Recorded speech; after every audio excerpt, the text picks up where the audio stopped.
Hey, hello everyone. Thanks for checking out this video. I'm going to be working on, let's see here, just make sure.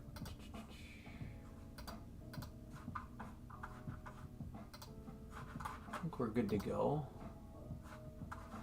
Just double checking, make sure that we're actually live. I hope you're having a nice day today. Just setting up a couple things still.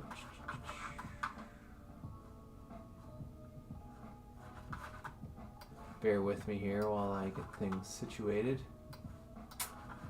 Yeah, anyway, I hope you're having a nice day. I wanted to share this painting that I'm working on for my illustration portfolio, which is a new thing that I have an interest in exploring. Most of the artwork I've made over the years has been like studio, fine art, plein air, oil paintings, drawings, a couple of sculptures, and a few very rough DIY stop motion animations. But illustration has always been something I feel like I've been kind of on the periphery of. I've never had any professional illustration jobs, but I love playing the card game Magic the Gathering. If you did not know that about me, my wife and my brother and some of our really close friends have been playing the game for maybe 8 or 10 years now. And ever since I started playing Magic the Gathering, I've always wanted to illustrate a card for the game. It's kind of this like side quest, lifelong goal that I have. And I just recently, a couple of weeks ago, found out that they are opening their application pool for their freelance illustration community, or like their, sort of freelancer pool, and thought that that would be a good way to revamp some of the artwork that I've made as kind of like a fan art thing for Magic the Gathering. I've applied once, but that was back in 2016, I believe. So it's been a long time. It's been almost 10 years since I've applied. And I've gotten a lot better at painting since then. And thought, you know what, with the experience I have now, why don't I try and come up with a new portfolio to apply with and just see what happens. So this live stream is just to share a painting that will be part of the portfolio. Before I get into the painting process, I just want to run through a couple of the sketches that I've made for this type of work. Just double checking a couple of my settings real quick. And I've been looking at my YouTube account thinking, why don't I just share more of the process behind my artwork? And regardless of whether or not things work out in terms of an opportunity like, applying to Wizards of the Coast with a illustration portfolio, I don't know if that's going to actually turn into anything, but whether it does or not, I think it's fun to share the process with you guys. So this live stream is sort of sharing this section of my process currently. Let me go back into my current sketchbook. A few weeks ago, I started coming up with some compositional sketches, some small thumbnails that could potentially become paintings.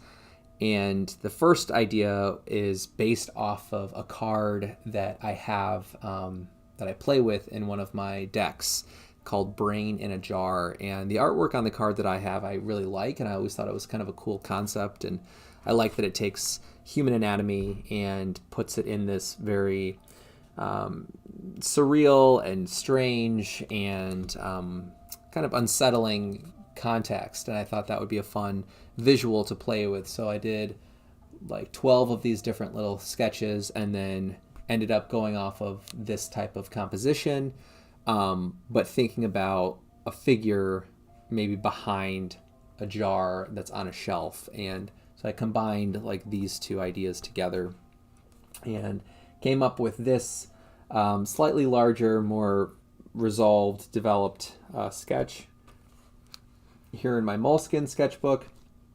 And I can show you real quick. What I did is I scanned those pages, and then digitally on my iPad, I made a digital illustration that looks like this. So this is where it ended up. It's, it's a pretty cartoony, and it's a lot more colorful probably on camera than it is on the iPad, but you can see how the graphite drawing became that. I'm trying to see if I can hold these up sort of side by side here.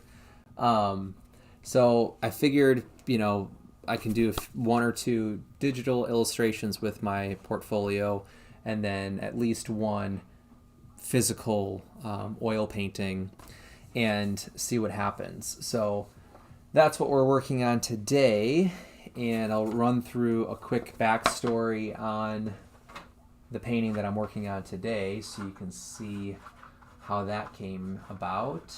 Let me just grab a few things real quick.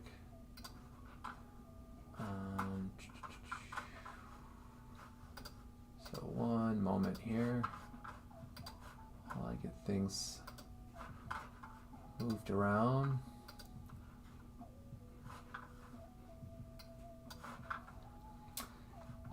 As I was saying, though, I have a couple of pieces that I'm hoping to do with my iPad. But I mostly work with like real paint, either acrylic, gouache, or oil, mostly oil. So I thought it would be appropriate to show an oil painting in my portfolio. But this idea came out of a different sketch. Let me pull this up for you from my sketchbook here. I think it was it on this page? You can kind of see where some of this stemmed from. So I was thinking it would be interesting to do at least one land type of artwork in the game. So if you've never played Magic the Gathering, it's a really complicated game, but in a very simplified description of the game, basically you're casting spell cards from your hand that you're drawing throughout the game, and one type of card that you have to play to be able to cast the spells is a land card in the game, and you have to tap the land to create a mana. One land equals one mana typically, and the artwork that's on those land cards I thought I've always enjoyed, and I think it would be interesting to invent a landscape for an art card or a land card. So this is going to be an island theme land illustration. There's 5 different types of land. There's island, plains, mountain, swamp, and what's the last one? Forest. So typically islands are blue in their palette most often, but not always. So I do think I'm going to go with kind of a blue color scheme in this painting. These are a few of the other concepts that I came up with. This was an idea that I was considering going with for one of my portfolio submissions. I've been working on a digital version of that, so I'm not going to do a oil painting of it.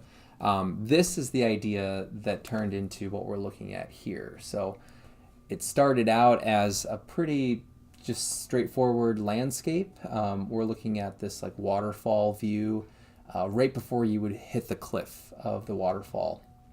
And I liked this really strong perspective and the storm along the horizon line there. But I thought it would be more interesting to incorporate a second element. So this is kind of like a rock orb, circular, floating object that's going to be, it's going to appear as though it's floating above the kind of canyon valley section of the image. So anyway, that's where the idea started and came from. Here are a few other concepts that I'm thinking about. I think it's probably it for magic artwork that I've been coming up with. This is also a page dedicated to another portfolio submission piece of Hydra creatures. As far as I know, there are no Hydra creature token cards, and one of the decks I like to play is sort of a Hydra theme creature deck, and I thought that would be interesting to come up with a design for a token card. But anyway, whether or not my portfolio is selected for, future Magic the Gathering artwork, there's always something to learn when working on projects like this, and it's definitely outside of the normal work that I make, so I will certainly be learning something in making this painting. But yeah, let's go ahead and get started. So basically what we're looking at right now is a piece of Bristol illustration paper that I drew the design on with graphite, and then today I spray fixed the drawing. Even though it was very cold outside, I don't know how well it actually worked, because I could still smear the drawing after I sprayed the sketch. But then after that, I glued the paper down with a bookbinding archival glue, and once that was dry, it was pressed down with art books for a few hours. After it dried, then I sealed the paper with matte medium from Golden, which is a process I've used quite a few times in the past, and it's a really great way to bridge drawing to oil painting or acrylic painting, because you don't lose your drawing. And there's things I like about pencil line work that is really hard to replicate in an oil painting, and I like that this sort of gives me the best of both worlds. So let's go ahead and get started. If anyone has any questions or comments while I'm working, feel free to add those into the chat today. Otherwise, just sit back and enjoy. I'm going to turn up this music a little bit. I Spotify searched royalty-free music. I'm hoping that what I found is actually royalty-free, but it might not be. So we'll find out once this is published to my YouTube channel. I don't think it's that loud anyways, but okay. I'm going to grab some medium. I'm not using any solvent in the painting, but I do have a linseed oil based gel medium that I like to use from Rublev called Oleo Gel. I believe it's just like a calcium carbonate and linseed oil medium, so it's a pretty organic, safe painting medium. And what I like about it is that it doesn't make the paint super runny, and for me it's a lot easier to control the paint. So I think the first thing we're going to do is try to add a little bit of a glaze over the paper.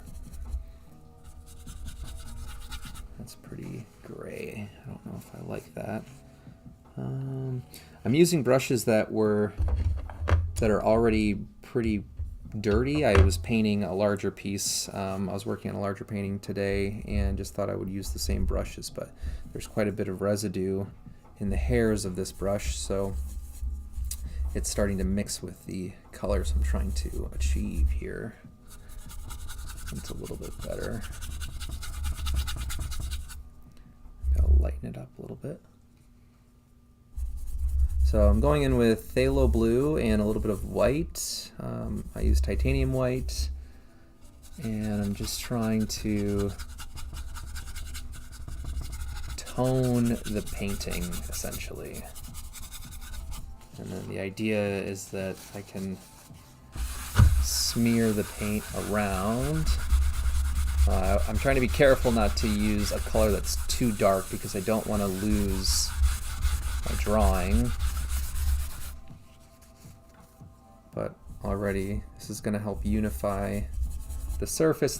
It's also going to be really helpful to get away from the bright color of the paper, that white value of the paper, and we can get into more of that middle value range, which I always think is a better starting point, because then you can always go darker and lighter if you start out in the middle of the value scale, or close to the middle of the value scale. I'm not a very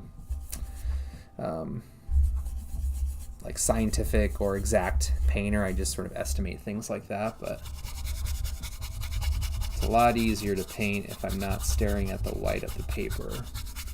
One thing that happened when I was mounting the paper to the panel is I did not notice before I put the books over everything that there were a few small air bubbles underneath the paper.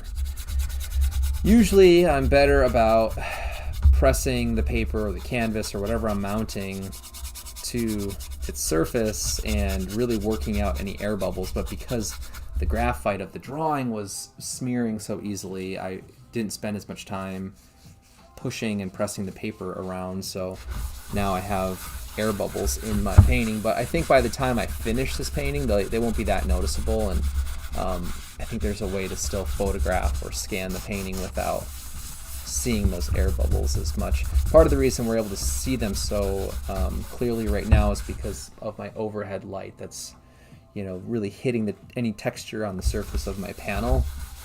So that's gonna reveal a lot of the bubbles that are still underneath the paper, but luckily there are only a few.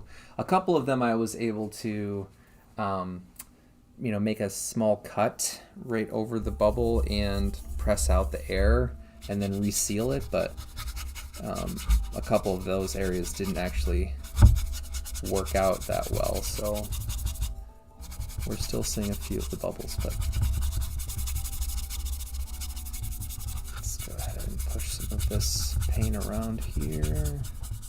Sometimes what I'll do is I'll have a small color study that I'll work off of, but you know, the deadline to submit a portfolio, I think is, I have to go back and check, but I want to say it's in March. I can't remember if it's the beginning of March or towards the end of March, but I know I don't have that much time, so I just wanted to go ahead and jump into the painting. If you've been keeping up with my channel, you know how many different things I'm trying to juggle at the moment, which is pretty typical for the way I work on projects. But you know, I've got this like live stream series for a self-portrait painting that I'm going to be working on really soon. I have this larger studio piece that I was just talking about working on today, and you know, I've been working on these Magic the Gathering illustrations for the last couple days, actually the last few weeks, so you know, there's always something to do, which honestly I don't mind. I think that's the sort of setup I need most days. Alright, now I think I'm going to grab a little bit of yellow and cadmium orange, and I'm thinking right now maybe I'll do a like complementary type of palette. So by mixing the paint that was on my brush with a little bit of yellow ochre, a little bit of cadmium orange, I'm creating this grayish green color, which I really like. But I don't want to go in and put in anything that's too vibrant right away. I want to try to keep things pretty homogeneous visually, and then decide where more of the contrasts, where more of the contrasts can come into play. I didn't say what this was mounted on. This is a piece of plywood, and what I like about painting over sealed drawings on plywood is that you feel like you're pushing against something that's very solid and very durable, so it's easy to really rub paint into small crevices and work it into the surface of the painting. I do a lot of scumbling in my paintings, and I like to build up glazes and values, subtle value shifts and color shifts through very thin layers of paint. And it's hard to do that if you're working on stretched canvases or loose pieces of paper. So I typically try to mount those things to a more durable support, which allows me to really work into the surface of the painting. All right, we're just gonna rub this out a little bit so that way I can see the drawing again. Sometimes I'll do this with acrylic paint as opposed to oil paint, but then I would have to sit and make sure that the acrylic is dried all the way before I go in with oils. And like I said, I'm on a little bit of a time crunch, so I just want to jump right into painting here.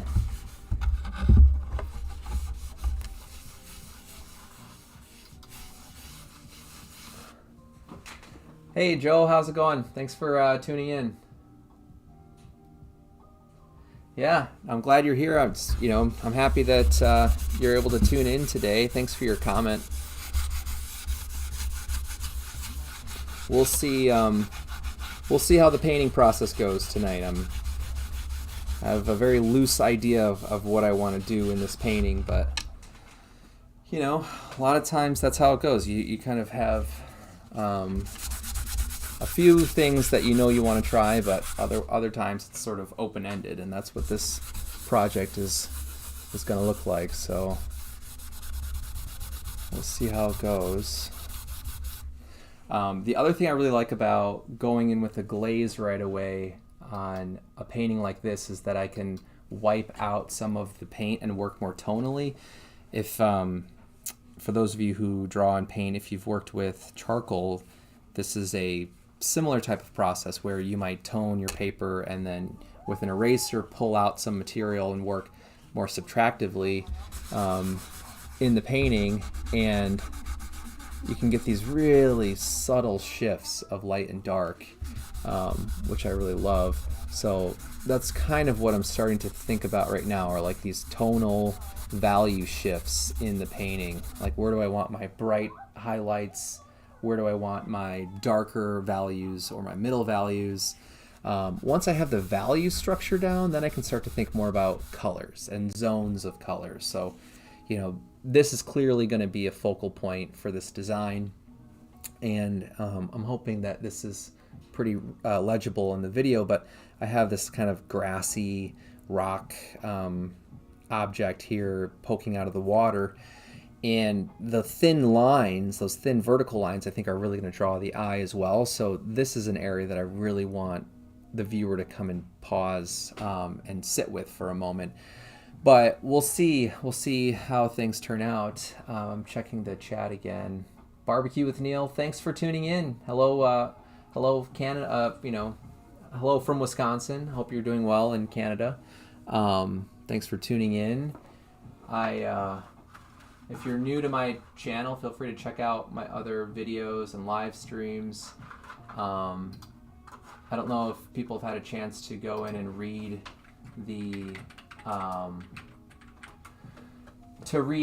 my description for the live stream, but this is a design that I'm working on for an illustration portfolio, specifically to apply to Wizards of the Coast, which is a game company. I think they're over in like the Pacific Northwest area, like Seattle area. But I've been playing Magic the Gathering with my wife and our friends for years, and it's always been kind of a side quest goal of mine to make artwork for at least one card. Doesn't have to be this year, doesn't have to be in the next couple of years, but at some point in my life, that's a goal that I hope to achieve. And I have some time this winter and thought, why don't I work on a few paintings for a portfolio submission and see what happens. So that's what I'm working on today. But thanks for tuning in, Neil.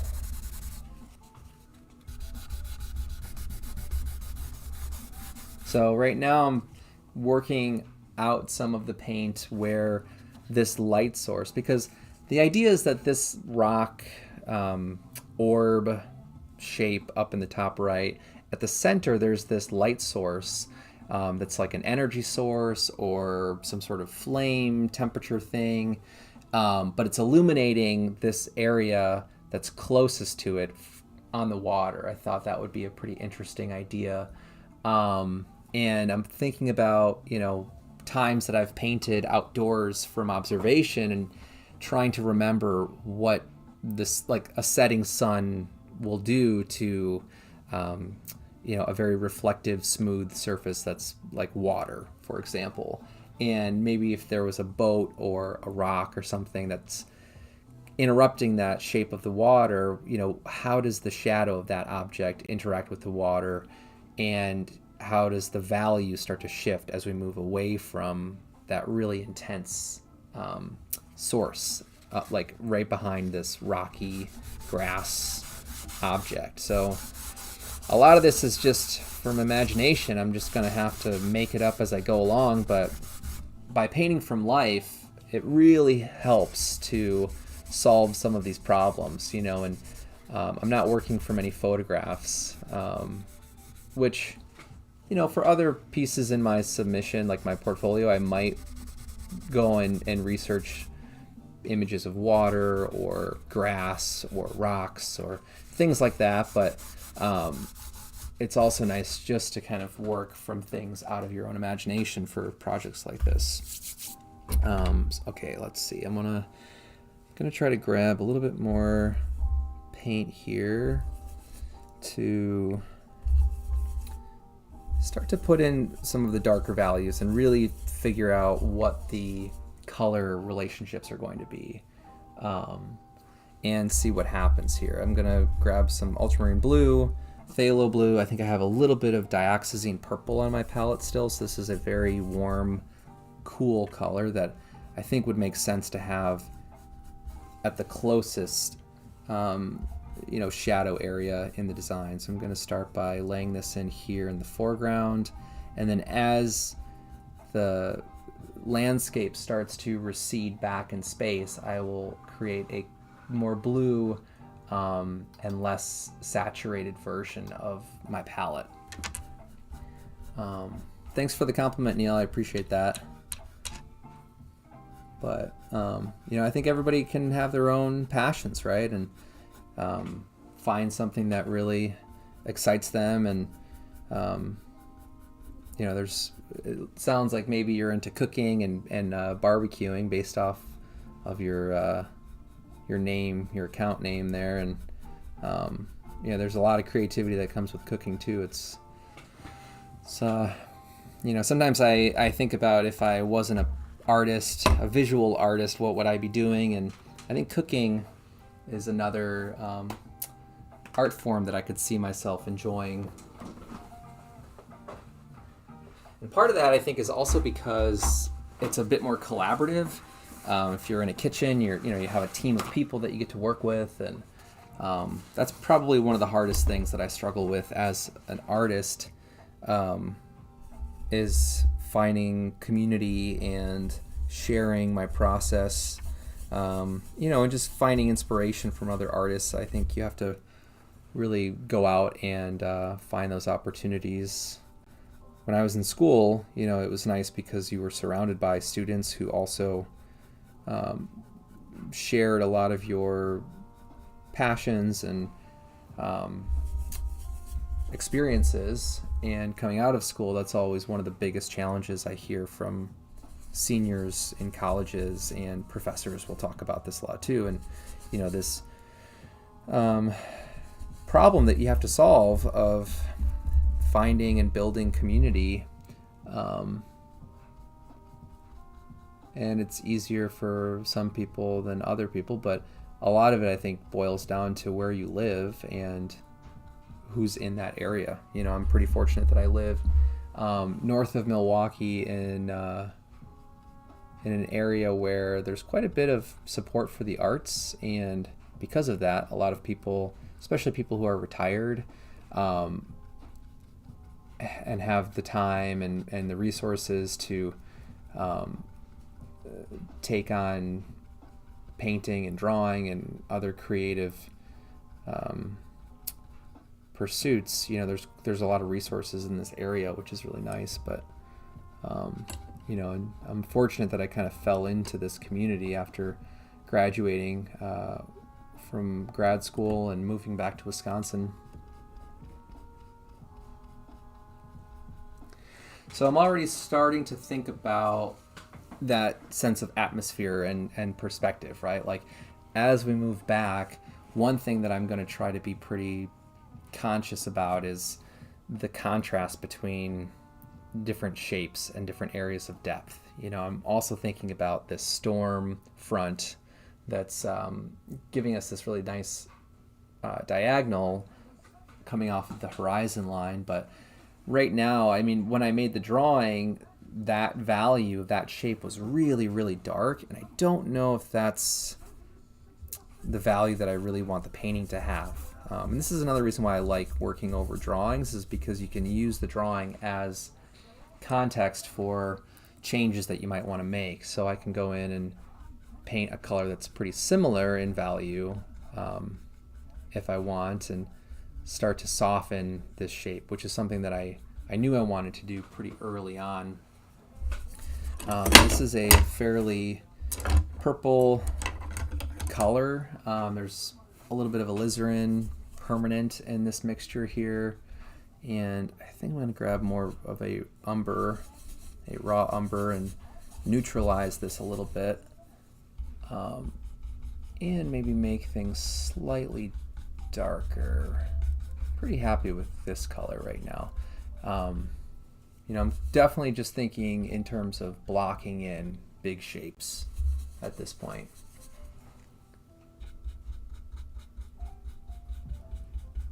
And I'll probably have to make some adjustments to this area later.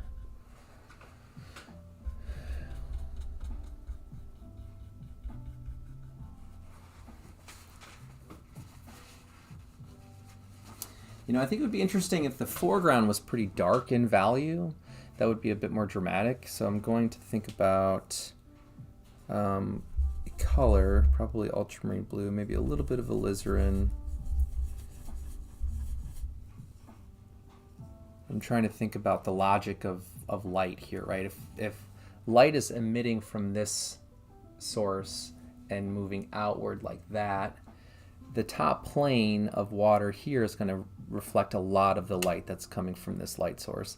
And then it feels kind of like this flatter vertical plane would also catch some of the light that's going to come from this source, maybe even over here, or at the very least on the edge of the waterfall, I think will reflect quite a bit of this light.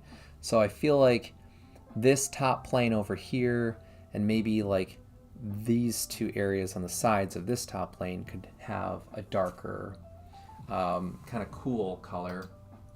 But who knows, I might end up changing it, we'll see. But you have to add it in before you can decide. So let's go and then make things a little bit darker here, just with kind of a dry brush. We're gonna do something like this. I'm trying to follow the direction of the object and the surface, right? So if I'm describing something that's volumetric, it helps if the direction of the brush stroke is following the direction of the plane. So, if I want the sensation that the water is moving this way and then falling over this edge, instead of doing vertical lines, I think it would be more visually effective to do horizontal lines.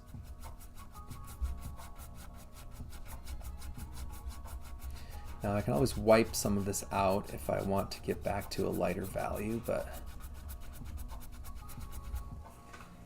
what I'm trying to do is get to a point where I can really see the big relationships.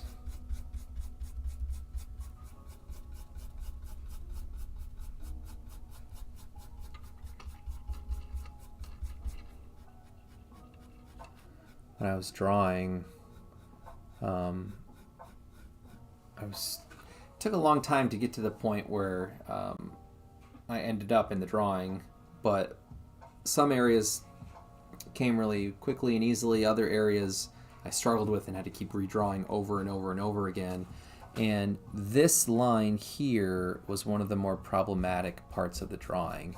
And I think that's because I couldn't decide how much of the vertical drop, like this information that we're, essentially not seeing, how much of that should be seen and, should be revealed. So in the painting, I might still have to resolve that, but for now, I'm just going to go all the way to that edge.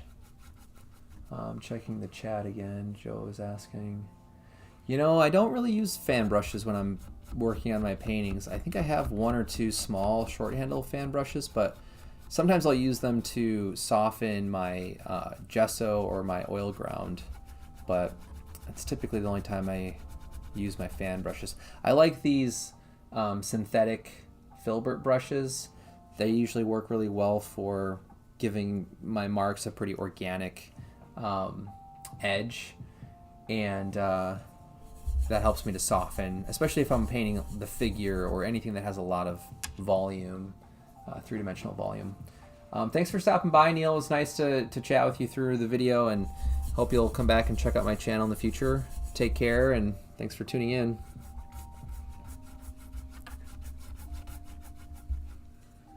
I'm going to put a little bit of this over on this side just to unify different parts of the painting. Now, the other thing I'm really thinking about is, if this is a big storm cloud, in the upper left corner, I'm planning to still show a clear kind of like summer sky. And the light that's going to, reflect off of the water from the sky should also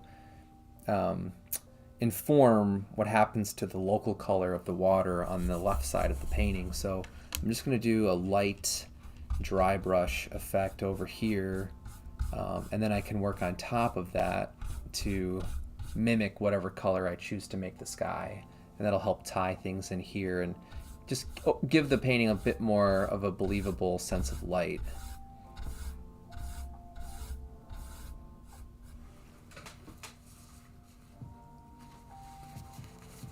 So things are definitely looking pretty rough still. It's going to take a little while to start to get things into their own zones, I think.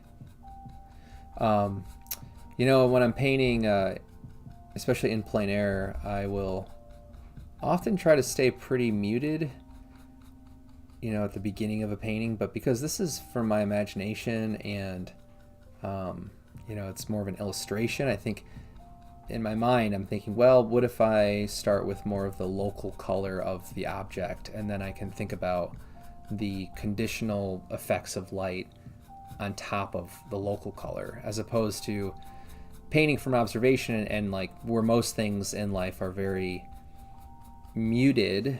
They're chromatic, but they're not like super saturated like this. I also look at the artwork in the game on the cards, and a lot of them are a bit more saturated and just more visually impactful in terms of their palettes. So it's good for me to also consider that and maybe start out thinking of things that are a bit more saturated. But there's a pretty good chance I'll probably work over this and make areas a bit more muted, but we'll see.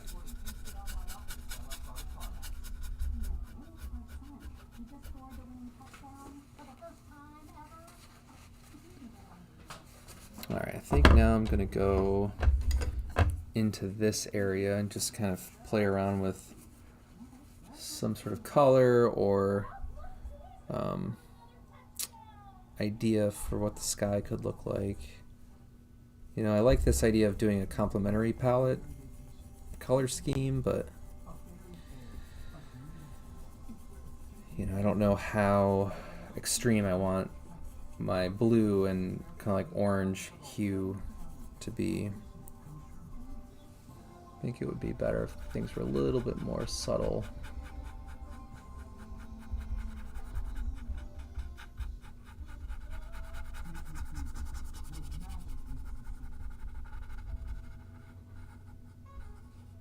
So I've got kind of a gold, almost like mustard color here.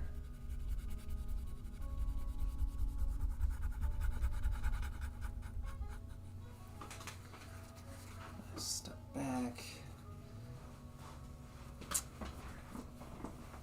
Definitely going to be changing this, I think.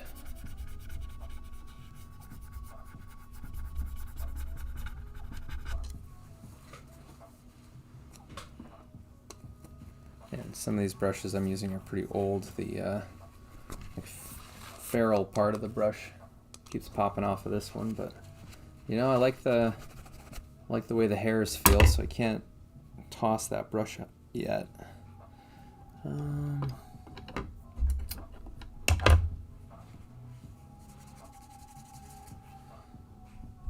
get a little bit of alizarin in here. I could see kind of like a, you know, early dusk sunset color scheme back here, a bit more pinks.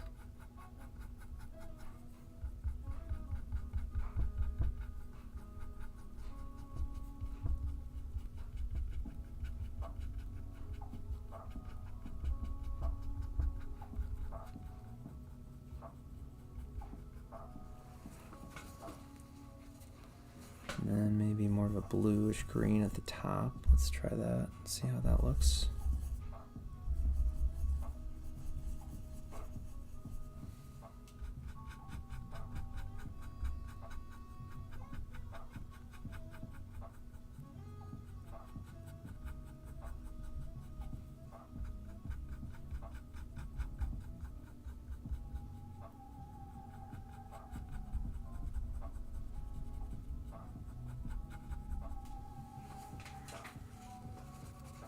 It's a little bit better.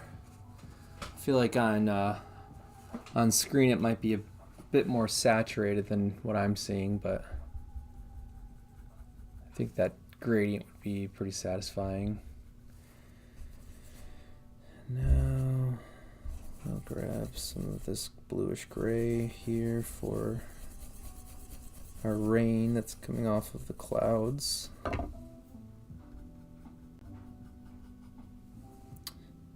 Be a little bit lighter.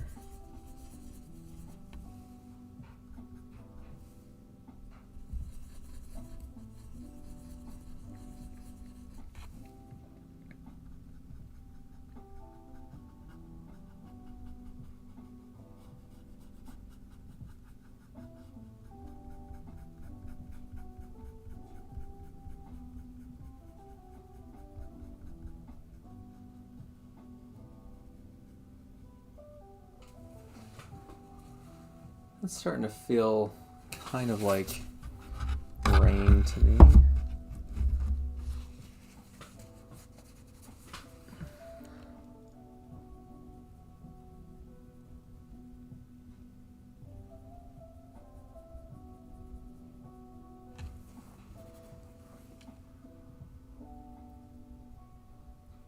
Just going to go in and soften some of the edges here.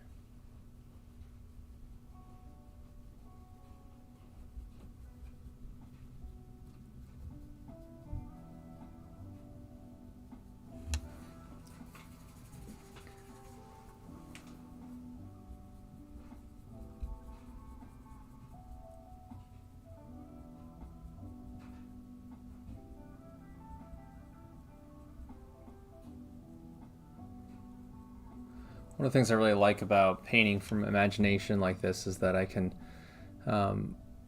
hit a point in a painting and go, yeah, that kind of looks like what I would imagine a storm over a big lake or along the coast to look like. You know, that's part of the goal, I think, when I'm working this way, is to follow my intuition and respond to what the painting looks like, but hopefully to reach a point where I'll feel like, oh yeah, that looks familiar, you know, without having to go to a reference and try to change the direction of something, halfway through, because now I'm copying a photograph. This feels more exciting for me because I can kind of end up in places where I don't really know how I'm going to get there when I start the painting. You have to just keep working through the process until you hit that moment of familiarity. But thanks, Joe. I'm glad you like it. That's I don't know, I didn't really have like a clear concept of what I wanted this to look like. I just knew I needed something here that could work as like a circular, almost like planet sort of presence in the painting. And I like the idea that it's going to emit some kind of a light source. And I'm still not totally sure what the surface quality of this is going to be once I get to that point in the painting. But actually today, while I was working on a larger painting, I found one of my Max Ernst, I don't know if I'm pronouncing his name right, but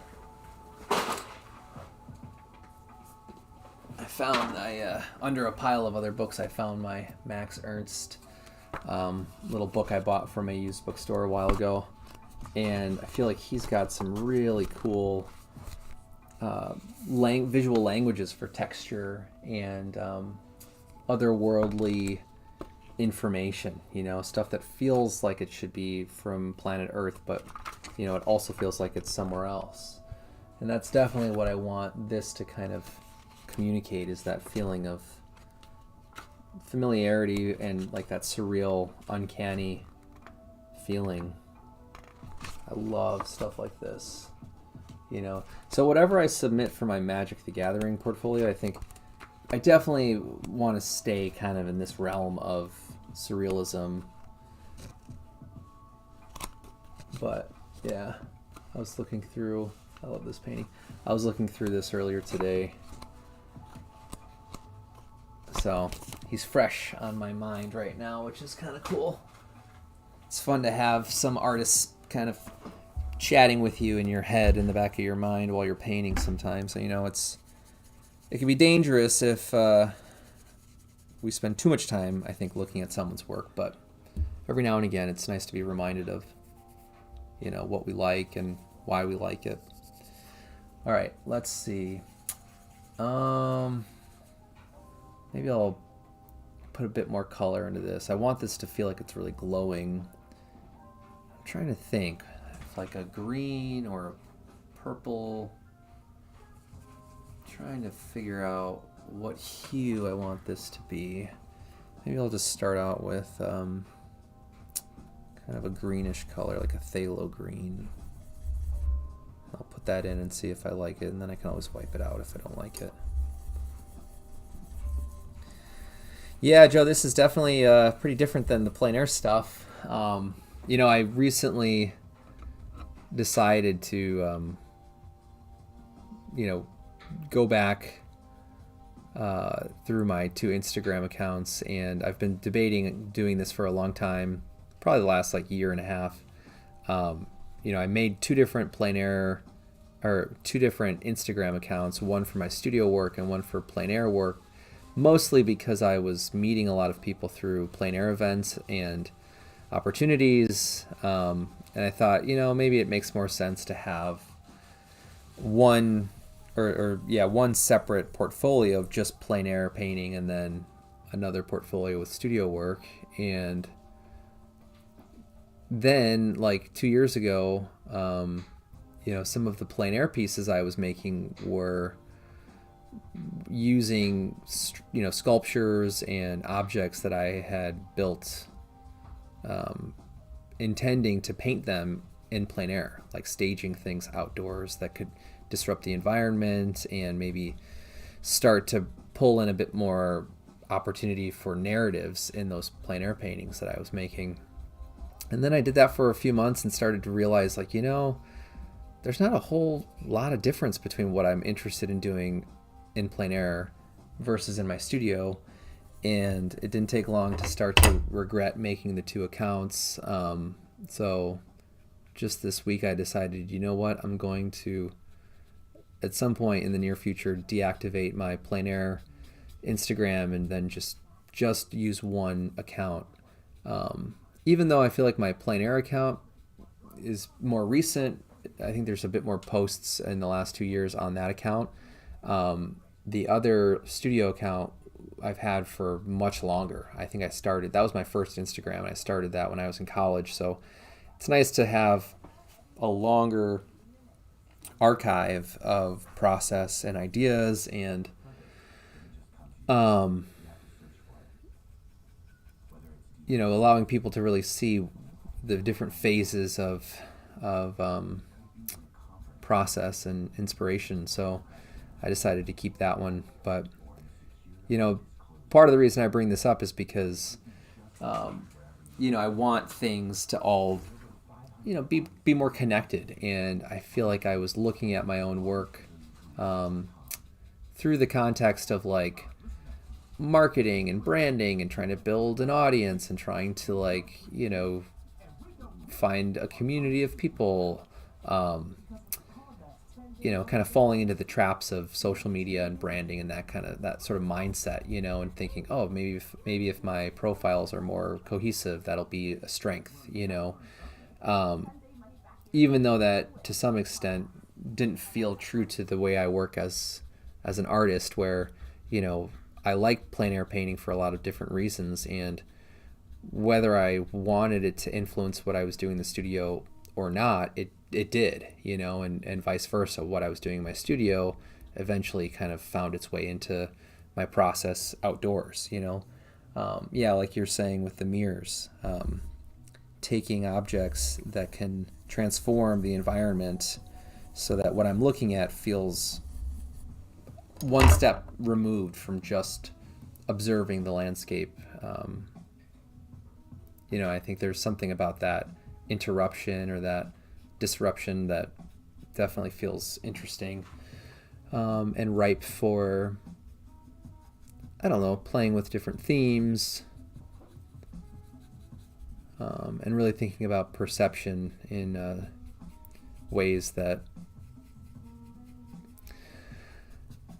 I don't know, I think ways that don't feel so far away from what I've done in the past. I've done a lot of self-portraits, I've done a lot of reflective paintings, and I think, at the root of those paintings, there's this desire to really think about perception and think about the way we understand what we're looking at and why certain things can feel difficult to place, and difficult to categorize. I like this idea that something can be more ambiguous, and it forces us as viewers to question what we're looking at a little bit deeper.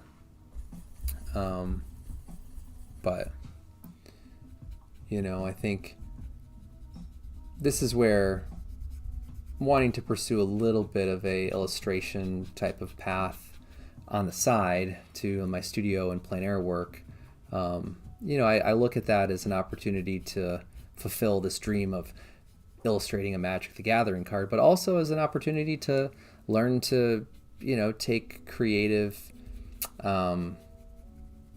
direction and interpret someone else's vision. I think could be a pretty interesting opportunity. I think everything I'm making will inform and influence everything else. So this type of an object, I feel like, is something I could see working, in a plein air piece per se. But anyway, I've added this phthalo green color. I'm not sure that I like that color. I know the values are definitely not anywhere close to what it would look like at the end, but if I'm just imagining this as an object with this sort of local color, I don't know how well this works in this painting. I was trying to go with something more analagous, closer to blue, but I don't love this minty green, so we're going to wipe as much of this off as we can. I might keep a little bit of it on the surface, just, it doesn't hurt to have a few different colors working together, but That green is just super, I don't know, it's a little bit too, it reminds me of illustrations I've seen in like science fiction art. Maybe that's because it's such a bright color still, but I don't really like the way it's working in the painting. So I think we're going to go with more of an orange complementary type of direction now and see what happens.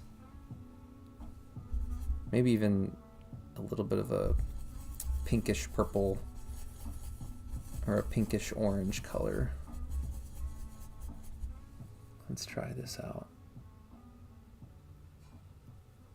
You know, and honestly, what I could maybe do is keep everything around this inner source, light source, really warm, and then have it gradually get cooler as this object is turning away from that light source. I think that would be interesting. And then I could also maybe pull some of the sunset colors into like a rim light effect on the left side. That would be interesting too. So we're going to try that out and see what happens.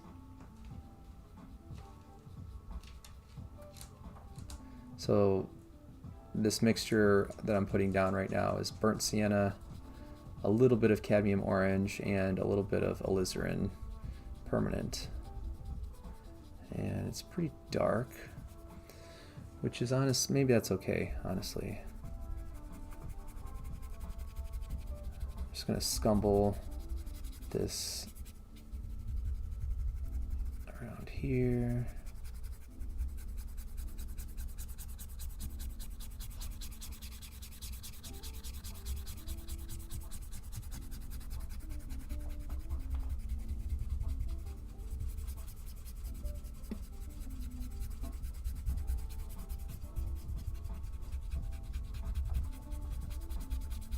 So already I'm liking this warmer color a lot more.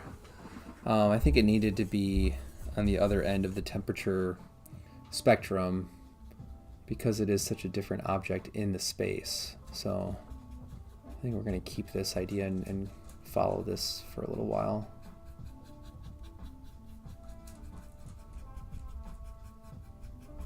What I might have to do is go back over with a liner, kind of thin brush, and redefine some of my lines that were here.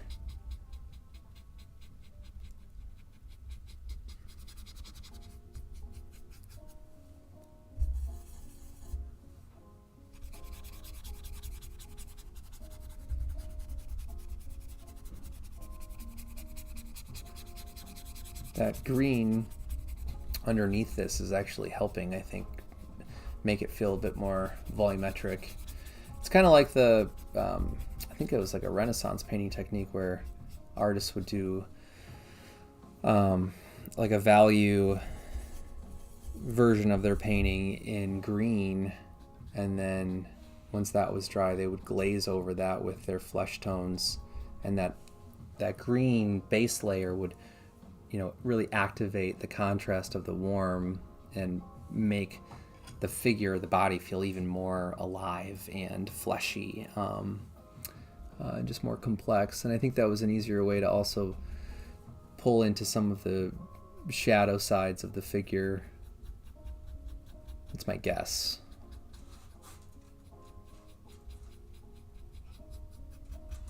But it's kind of a similar thing that I'm doing right now.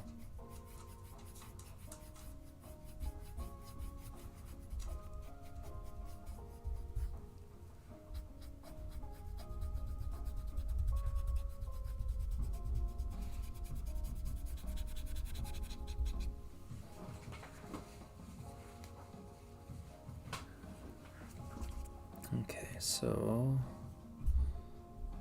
let's grab a little bit of white, yellow, and cadmium orange.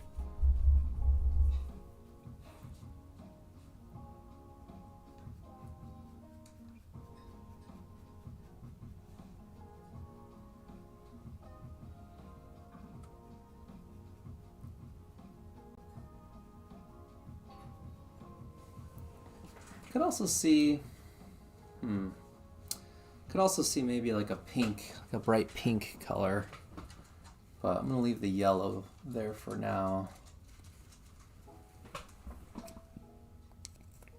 And before I forget, I'm going to bring a little bit of the sunset sky color. Just a loose, very abbreviated line here.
So this dark color I'm putting in is a combination of alizarin permanent and phthalo green. So they neutralize each other and open up this really beautiful kind of charcoal gray color. I'm just using it more as a value metric right now because I really want the edge of this form to glow. So if I make the value right next to it pretty dark, that should help pop that glowing effect the way that I'm hoping it will. It can also help make this interior section glow a bit more too, so I'm trying to push my values a bit more. Get some alizarin. I'm thinking, because it's towards a warmer light source, that I'm going to try to keep things a bit warmer here. Almost like a residual glow from the light source. I don't know how well it's going to work, but we're going to try it.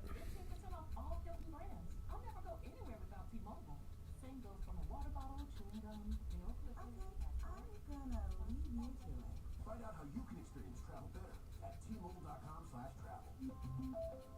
Qualifying plan required. Wi-Fi were available on select U.S. airlines. Deposit and Hilton membership required. 50% discount. Terms and conditions apply.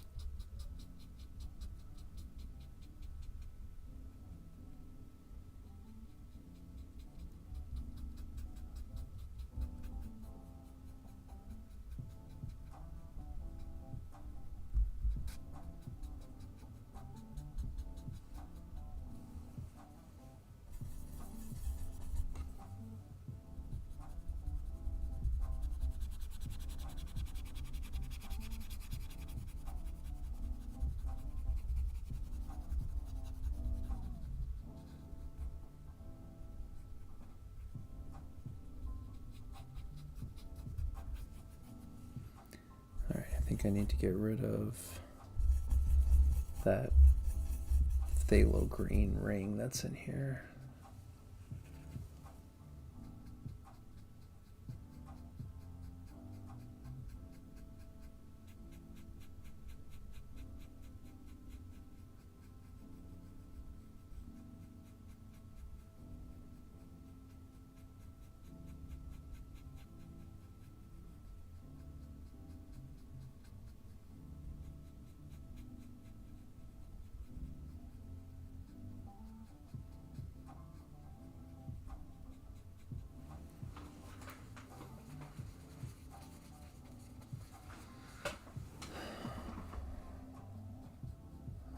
I don't want to blend that green all the way out because then I might lose the edge of this form, but it's kind of like this donut type of shape. I might just call it the donut for now. But anyway, I'm afraid if I cover up the green that I'll lose the edge that I had to the shape, so I'm going to probably just move away from that area right now and move on to some other places, although I don't like how wide this line is here. Let's make that look a little bit thinner.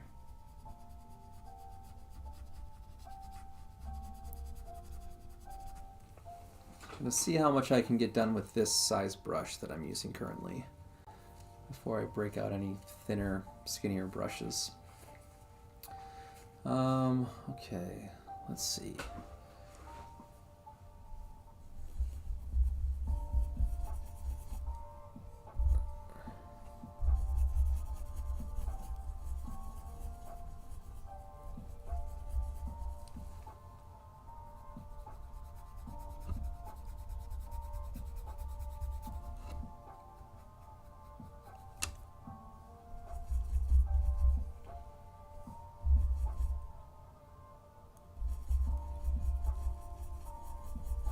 Oh, Lord of the Rings. Yeah, I could see that. The Eye of Sauron. Especially with how yellow it is right now, for sure. The Donut of Sauron.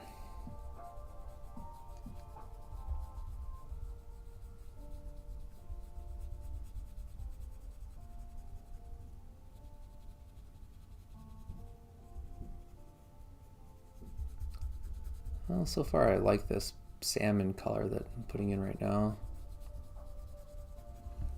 I think that might work. Let's see. Maybe I'll make this more of a peachy color here.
feel like now I'm starting to see the idea a little bit more clearly by pulling some of the contrast towards the foreground here. I think that's going to help separate the space a lot better. For sure, popping a bit more chroma and contrast, I think in the top right form there is also going to really help pull the eye. One of the things I like about this design that's different from my original concept sketch is that in the concept sketch, the water all was moving from basically the foreground of the image towards this like waterfall ring that was in this part of the design.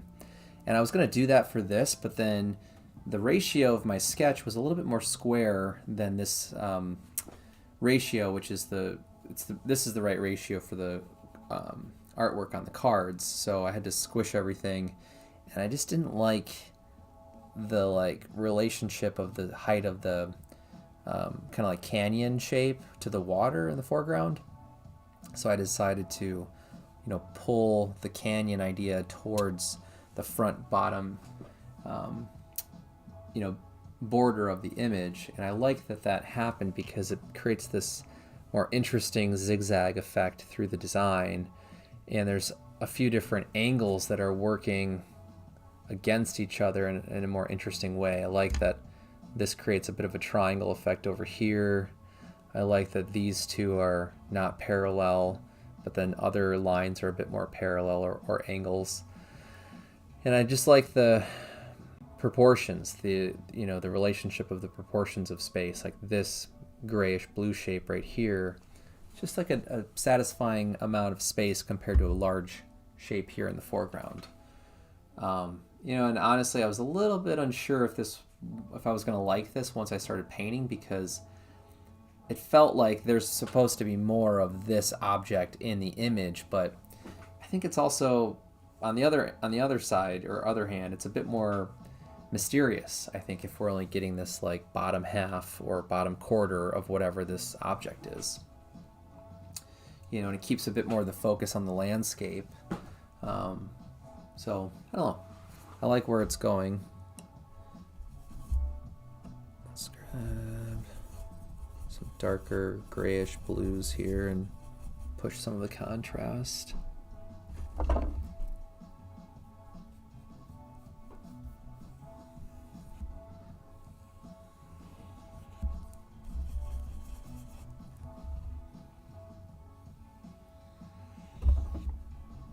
Some of these lines I'm going to try to leave in and then glaze over them a different day, but it'll be nice to have some breaks in the shape of the water when I get to that point.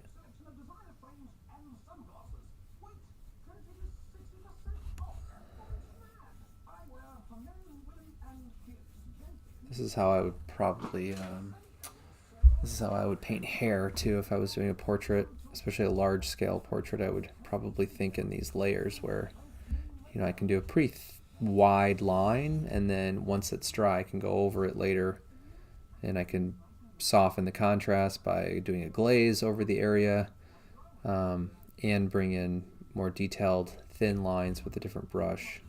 But having the combination of line weight variety is going to make it feel more whole and complete than just sitting here and trying to do every line with the same brush. I think that feels a lot less organic visually whenever I've tried to do that. So hopefully it works out with the water this time around. I do need to vary some of the distances between my lines, so this is a bit too symmetrical here. Maybe we can do something like this. Blend this one up a little bit.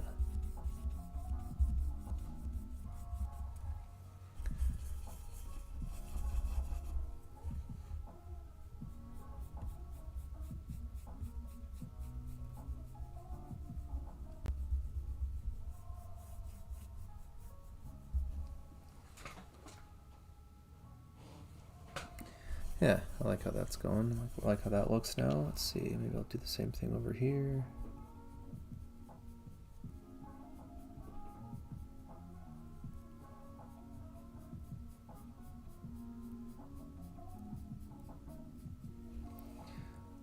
I did not scan this design, the drawing, prior to mounting it. I did photograph it though. So if I hit a point where I can't remember what the drawing looks like, I can always pull it up on my phone and work off of that design still if I need to. Hopefully that doesn't happen and I can just think of this as a totally different, image or piece of artwork instead of just feeling like I have to go back and copy what I sketched initially.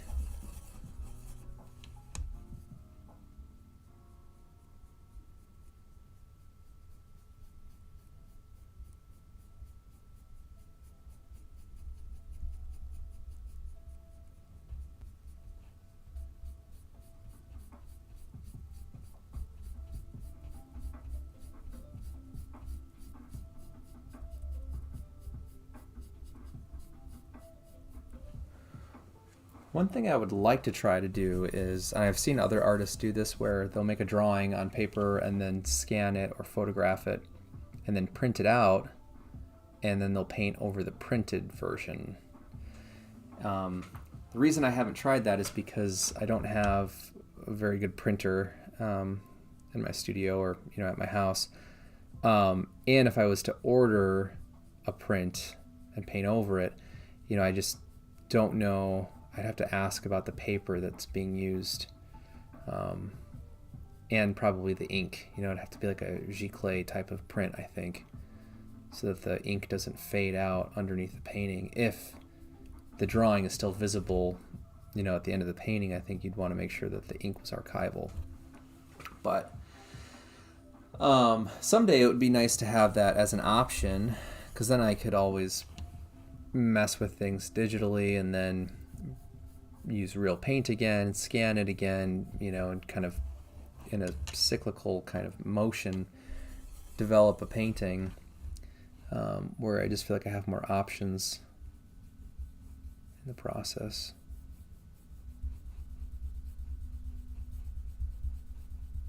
But I've thought about that, and then I've felt like, what? I don't know if I'm going to get that deep into any illustration work.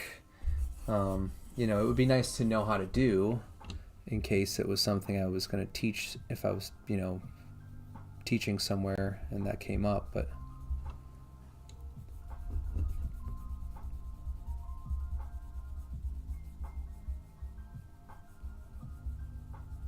it's nice to have access to those different tools.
I really want the water to feel super smooth and calm.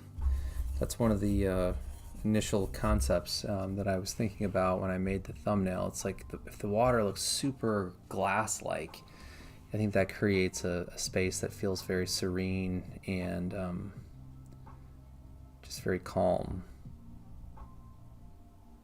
I think that kind of, in another way, that I feel like that can create a little bit of an ominous feeling too, if it's like this calm before the storm type of idea. Like you don't know if this is a subject or an object that is threatening to this environment, or if it's like a, something that's rescuing this place.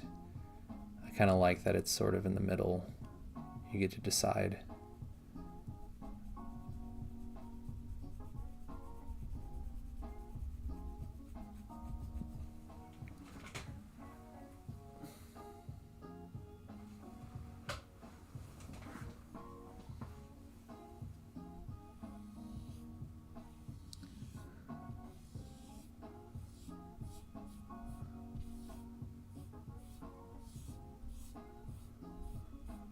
Some of this color is too dark, but can always lighten it up later. So we're going to leave it, I think, for now.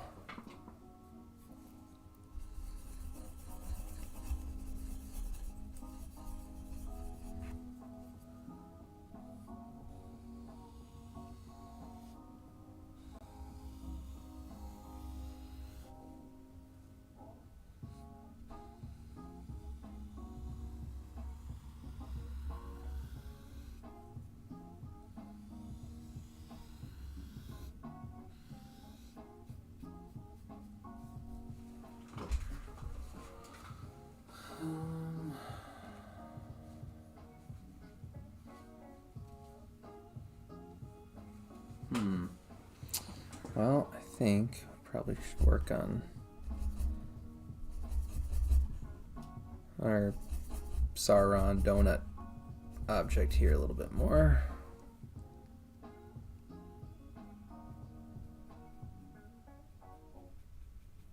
You might find purpose in a forest or on a mountain, in an aircraft hangar, or at a secure, undisclosed location, or just beyond where you are right now. With over 500 Army civilian careers to choose from, find your next level at armyciviliancareers.com.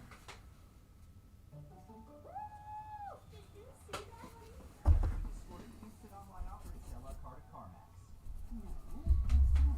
You just scored the winning touchdown for the first time ever. Did you even get it on video? No, but I have a 360-degree view of this sleek blue SUV with the moonroof we can get if we sell. Oh, well, that does look kind of nice. Mom, look, he's going for another touchdown. Instant online offers at CarMax.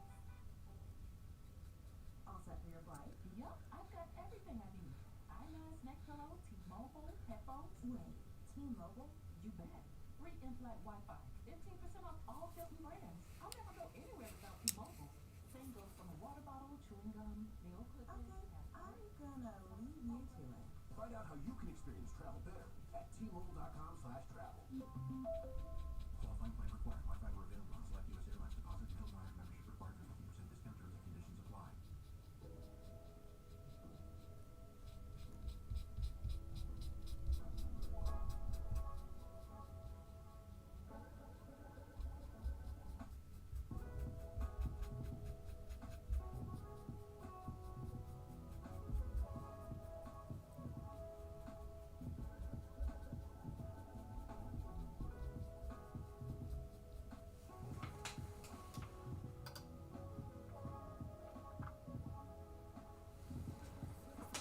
So Joe, are you talking about this area right here? So that's going to be like a really, really distant waterfall, like a really far away point in this canyon landscape. That's the idea. So I'm probably going to have to, well, I'm trying to think. I mean, in terms of the light source, that probably should be darker, I guess, than, yeah, I'll have to play around with that value. But when I blocked it in, I was thinking about compressing some of the contrast there and making it feel a bit more atmospheric. But yeah, I think I'll have to go back and work on that a little bit more and adjust some of the value. Because when I first put it in, I think I was thinking maybe it would be more of a midday, brighter type of lighting in the painting. But now that it's feeling more and more like this dusk, early evening type of light, I think then that should probably be a lot darker. But maybe I'm nervous because I don't want this to conflict. I'll have to just put in a darker value and see what happens. But I'm glad you brought that up.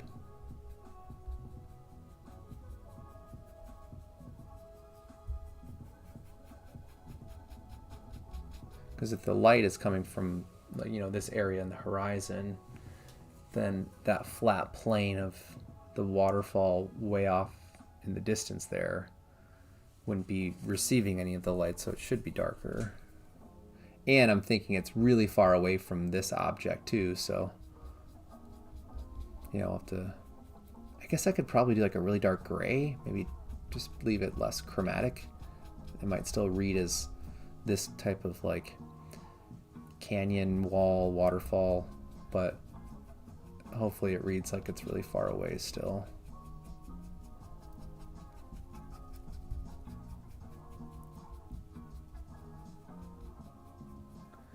That's a good idea. Yeah, do more of like a misty golden hour. Yeah, that could be, I mean, especially I think if I did something like a warmer glow maybe on this side, or are you thinking like down at the like the base of the canyon? That could be interesting too. I could always do it where it's like the mist from the waterfall catching light, because that was an idea that I was sketching for a different waterfall type of concept. Is incorporating more of that mist.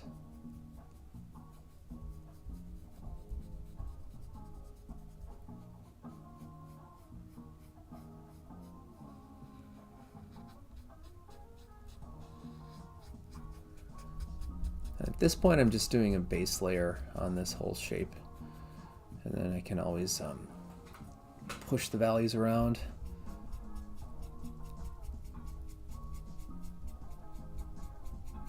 I think I just need more contrast to be able to see this better relative to the landscape. So we're just going to unify this entire shape.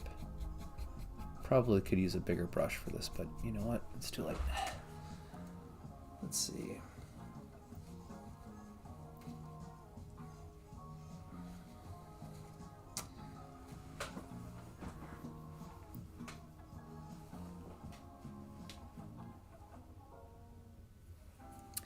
Yeah, let's see. Let's try out a little bit of this golden hour idea.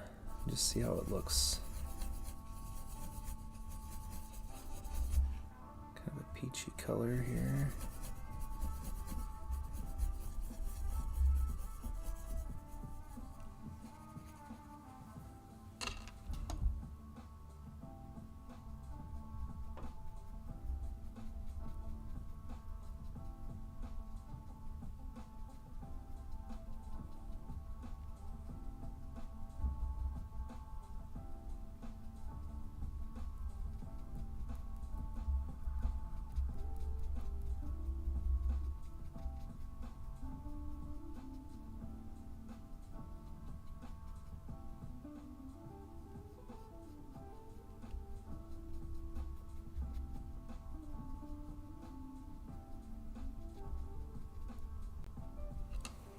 I mean, I definitely like that a lot more. It feels more interesting, or it looks more interesting. I think that temperature shift is doing a lot for this part of the painting, so I think I'm going to keep this.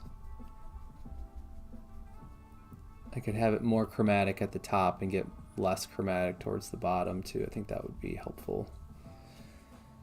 Maybe we'll try this on the other side and just see if it reads.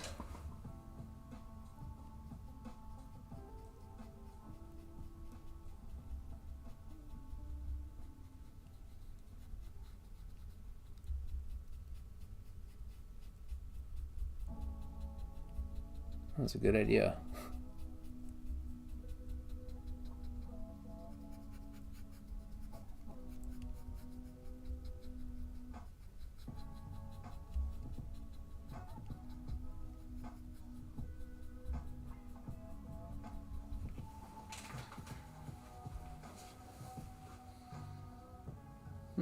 Yeah, it's pretty cool.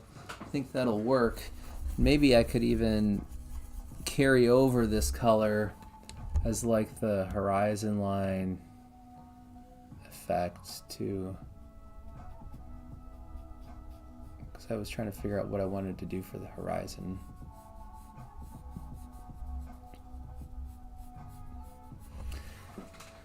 I mean, value-wise, it probably is going to have to change, but I think in terms of the hue and the temperature, I think this is going to work. I could probably make the sky a little bit warmer still.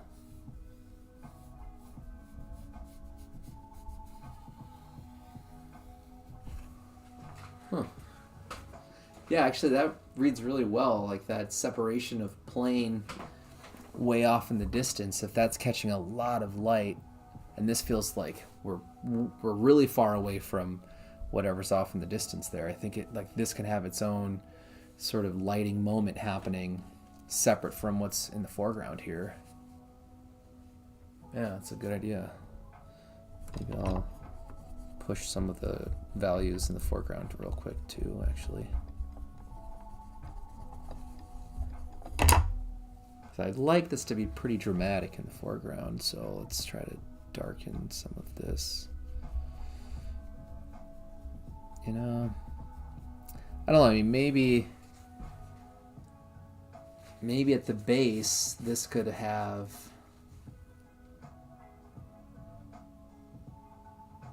I don't know, I keep going back and forth between wanting some of that like misty atmosphere in the valley. Maybe it should be a little bit lighter and maybe a little bit warmer.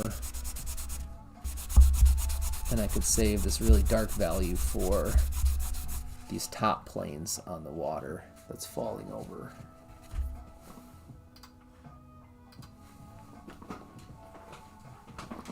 Let's see.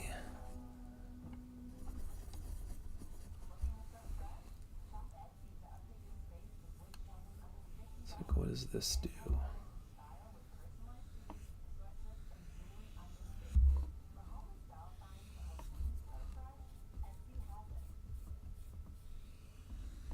You might find purpose in a forest or on a mountain, in an aircraft hangar, or at a secure, undisclosed location, or just beyond where you are right now.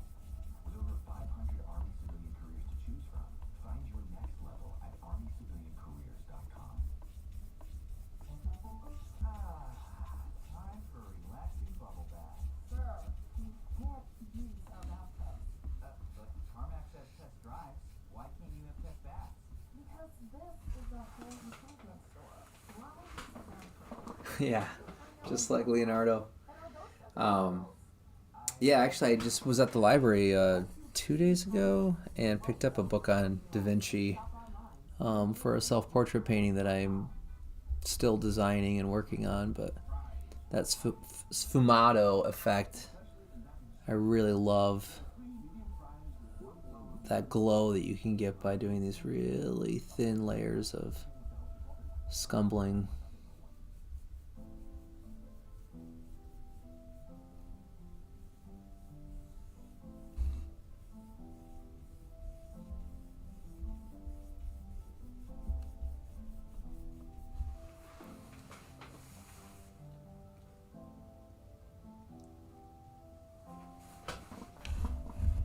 Trying to still figure out the anatomy of the light in the foreground here, because obviously, you know, this top plane that I have for, let me grab something here as an example. You know, I feel like this plane sits like this in space, and then this orb object is like here, and light is bouncing off of this plane here, but then we also have this ridge effect, and I'm trying to figure out like how much light would actually fall on that part of the painting or that part of the landscape. Probably not that much light if the light sources, one is coming from here and the other one is coming in this direction. It feels like this should be blocked out by part of the waterfall on the left. In my mind, they're level. It's not like the one on the left is up higher, so I'm trying to take that into account too, but that's the biggest challenge that I'm facing right now, is just trying to figure out where are the big relationships in terms of light and shadow.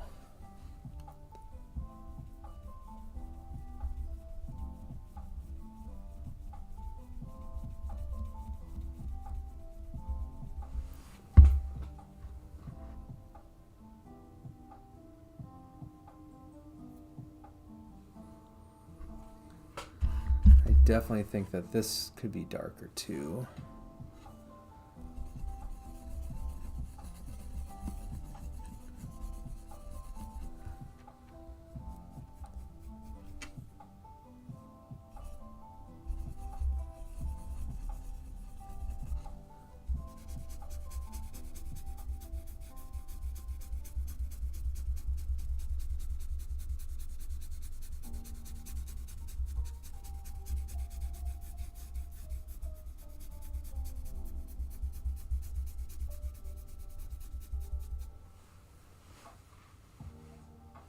All right, that's getting closer.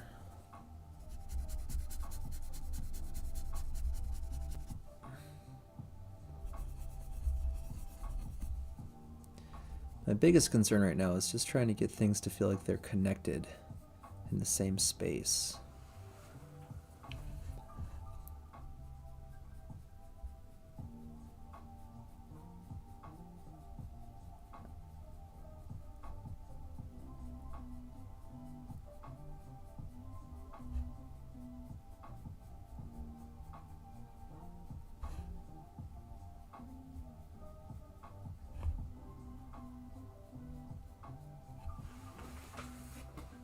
Okay.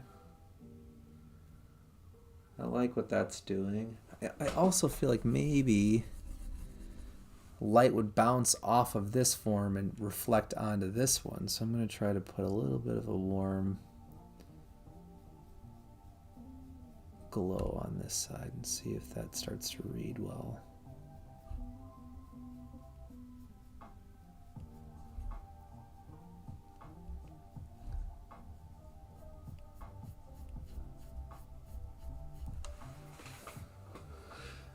Okay, that's kind of working, I feel like.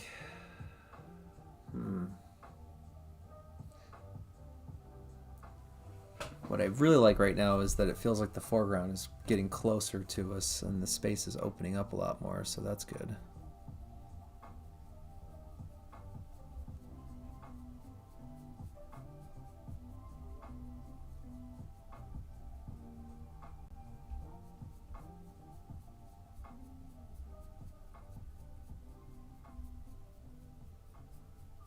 Leave some looser brushwork here for moving water.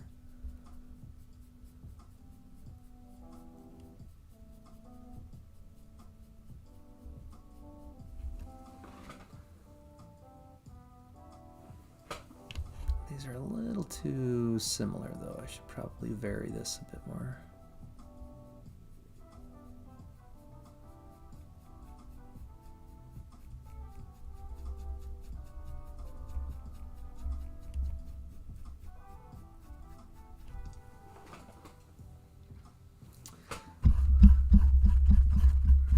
I kind of like this blue. Maybe I'll bring that down here a little bit. And then I could even lighten it up, probably.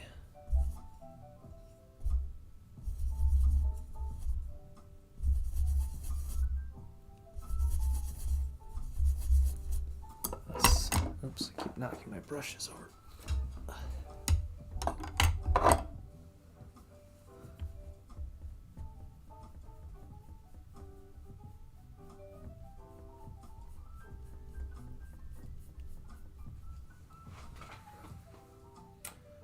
Okay, I like that. I think that helps.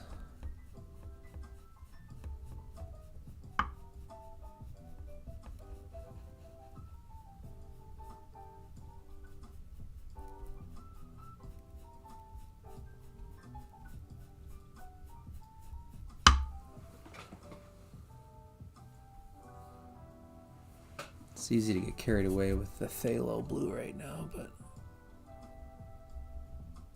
might as well see what it does back here too.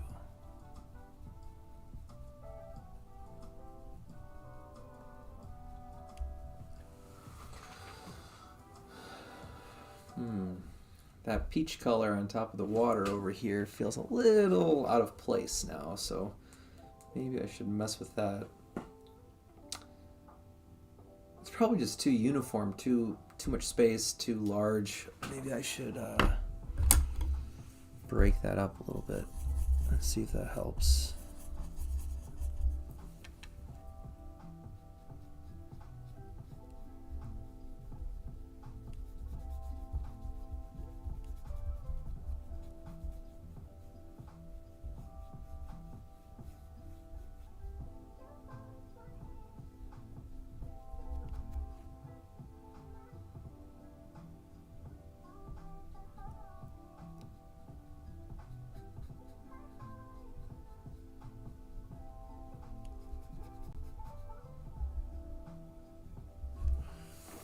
Yeah, that feels more natural already.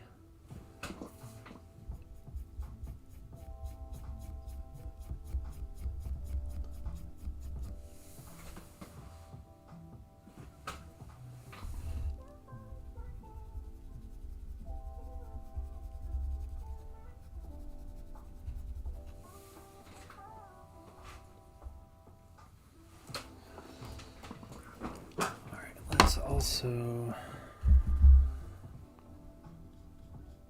play with this a little bit too.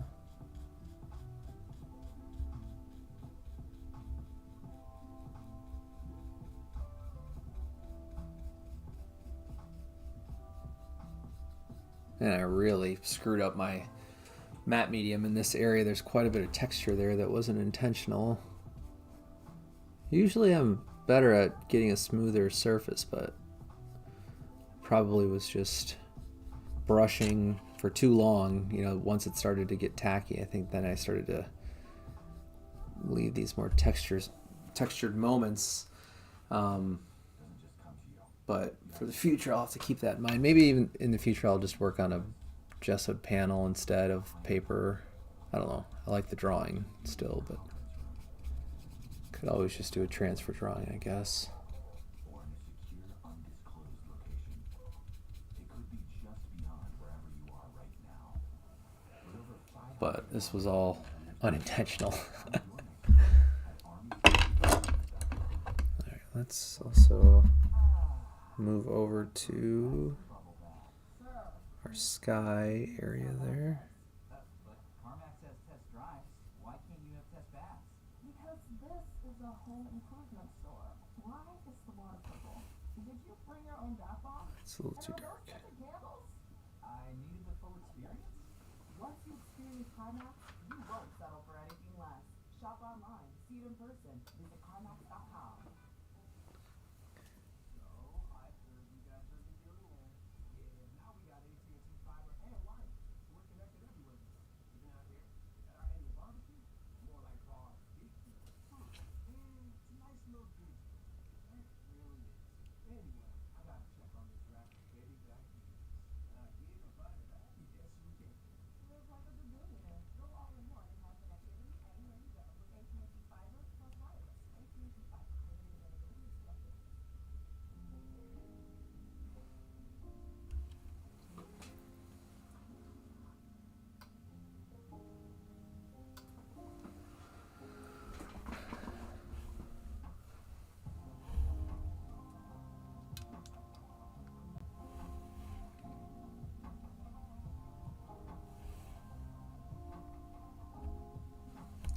Trying to avoid the camera focusing on my hand.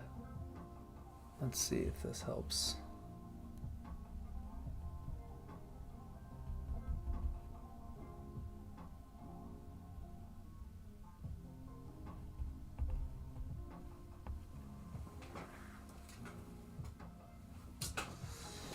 Not sure if I like that actually. It might be a little too close in value to the water and everything else in that area, so I think I might lighten that up.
Okay, kind of like that. I think that'll work well.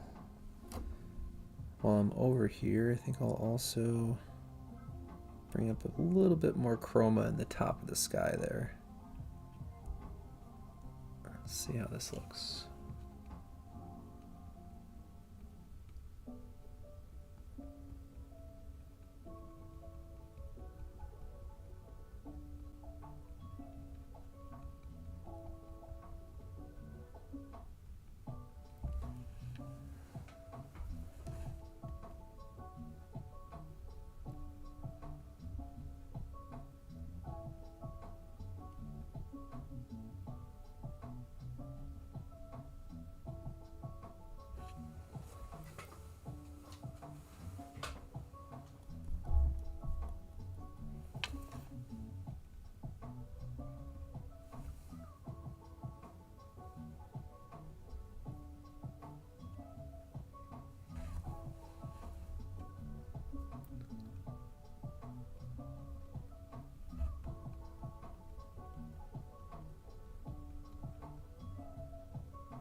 Okay, I think that'll work for now. I'll probably mess around with that again later, but for now that should work.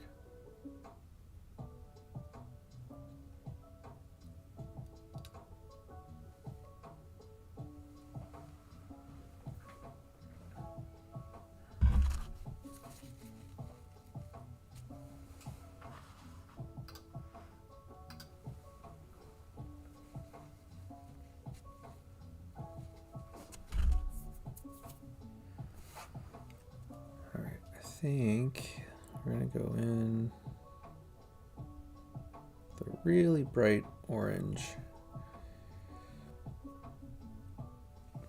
Start to figure out what's gonna happen here. Maybe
is a home improvement store. Why is the water purple? Did you bring your own bath bomb? And are those scented candles? I needed the full experience. Once you experience CarMax, you won't settle for anything less. Shop online, see it in person, visit CarMax.com. Welcome to Nada Yada Island. Next on the Nada Yada Island podcast. I almost fainted when the 4 new bombshells arrived. 4 free Samsung Galaxy A16 5G phones at Metro. No way. And finding out the 4th line is free. Being sky heated. That's wild. Join Metro and get 4 free Samsung 5G phones. Only at Metro. Plus tax. Bring 4 numbers and an ID and sign up for any Metro Plus plan. Not available currently at T-Mobile or through Metro. Depends on any days.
Felix Nelson, Executive Managing Director and CEO of Whitehorse US, and Pankaj Gupta, President of Whitehorse US and Global Head of Originations, are back to discuss what's ahead for lenders, how underwriting standards are developing, how portfolios will perform in 2025, and more. Tap now to listen. After a car accident, you need help right away. You need a lawyer? You have a lawyer. Call Science and Kirk at 1-800-LAWYER or go to youhavealawyer.com. No matter where you are or what time it is, you have a lawyer. Don't rely on the insurance company to treat you fairly. Call Science and Kirk. The insurance company wants to pay you less than you deserve. We've helped our clients collect over $1 billion. Call us right away or visit youhavealawyer.com. You have a phone, you have a lawyer. My name is Alex Longo, and I'm a trial lawyer at the Roof Law team. Before joining the team here to represent the injured, I spent 5 years as an attorney hired by insurance companies. After the accident, an insurance company gets to work fighting your claim. They go through your social media posts and sift through every record of your life they can find. Hire the Roof Law team, and you'll have our trial experience in one hand and our inside knowledge of the insurance companies in the other, and together we'll get you justice. Offices Pinellas.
Thanks, Joe. Yeah, I'm glad I'm glad you feel like it's starting to read pretty well from a distance. I can't tell my monitor that I have that I'm running the live stream through. I've noticed the color accuracy is really, really poor on this monitor. So when I have to edit photos, usually I'll have my iPad hooked up to my computer and then double check color and values and stuff like that. So it's hard to tell looking at the computer how bright or saturated things look on screen for you. But in person, I'm pretty happy with where this is heading. You know, I feel like I've started to see some of the key relationships already, which has been, I don't know, it's been kind of a challenge to get to this point, but there's things that I think definitely need to be changed pretty drastically, but I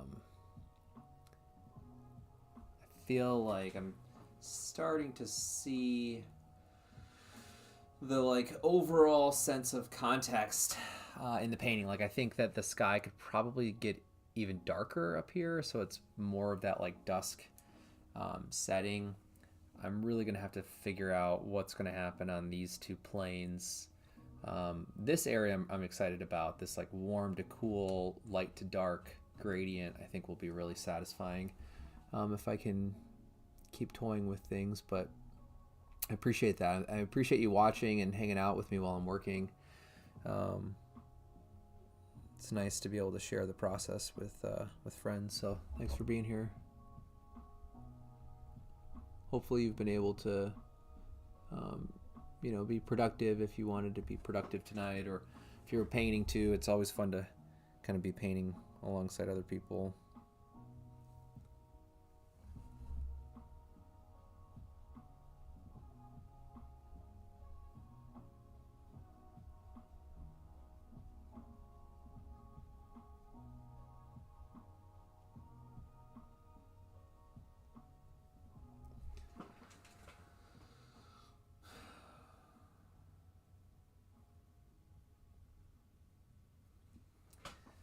This little like rain smear from the cloud, I think that still needs to be kind of figured out, but that might be one of the few things for this painting that I might have to look up references for, just so it's a little bit more convincing, because right now I feel like it doesn't quite work.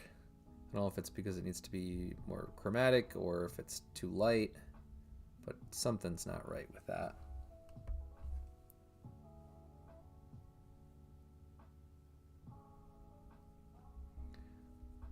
I really like your suggestion of doing this golden hour kind of warm atmosphere for this distant section here. I think that really adds a lot to the design. So thanks for saying something about that, Joe. I appreciate it.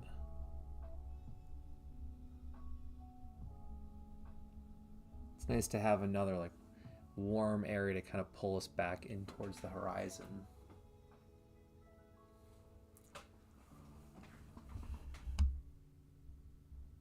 I'm trying to remember for let me turn my microphone up a little bit too.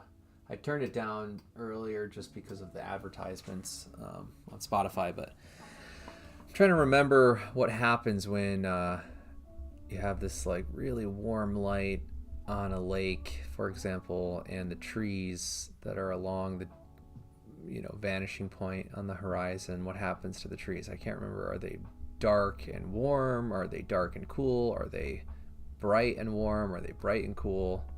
So I might have to keep kind of messing with that area here until it starts to feel more believable.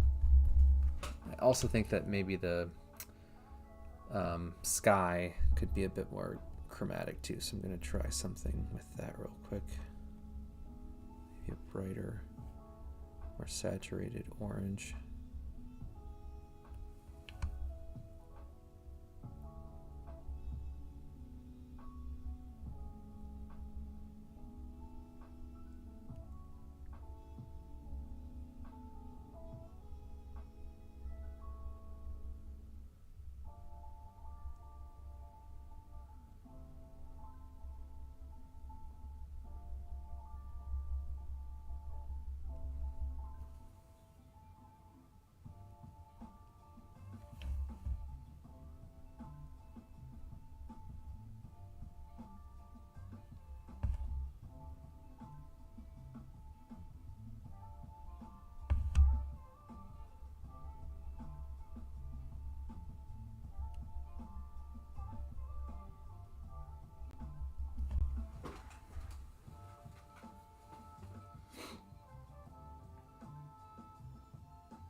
I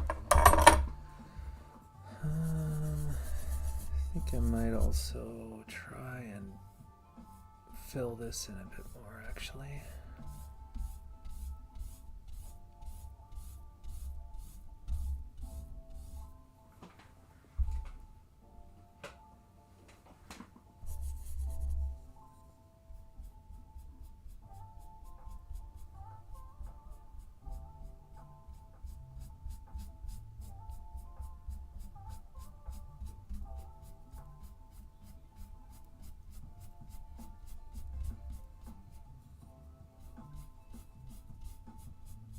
I wish my camera wouldn't change focus every time I paint right in front of the camera. I wish it would just stay focused on the painting, but if anyone knows how to change that, let me know.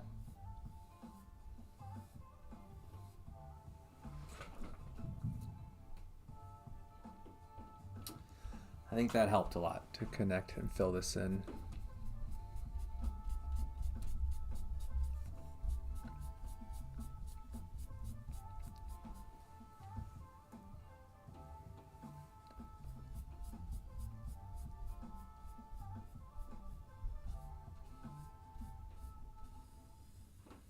Purpose doesn't just come from that.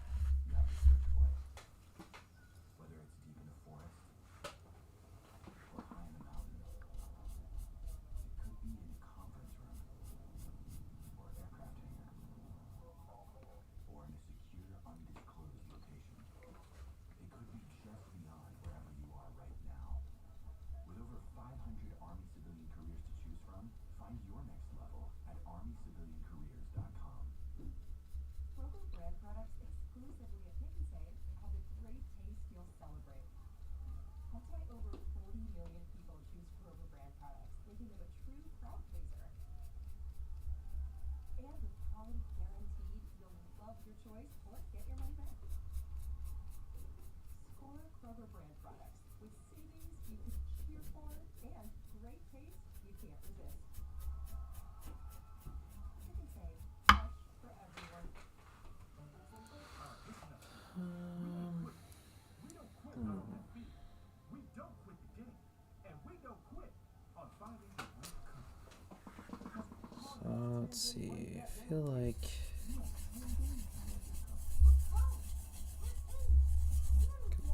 could probably lighten some of this up. Well, you gotta learn someday. 10-day money back guarantee for the win. CarMax. Visit CarMax.com for details.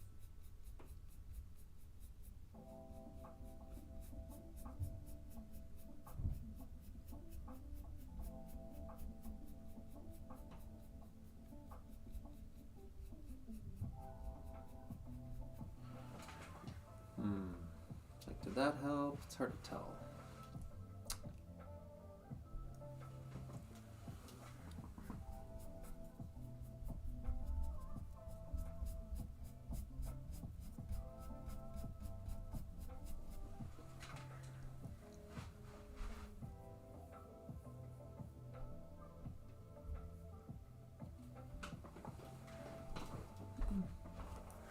I think this is working okay. Maybe I'll mess with this a little bit.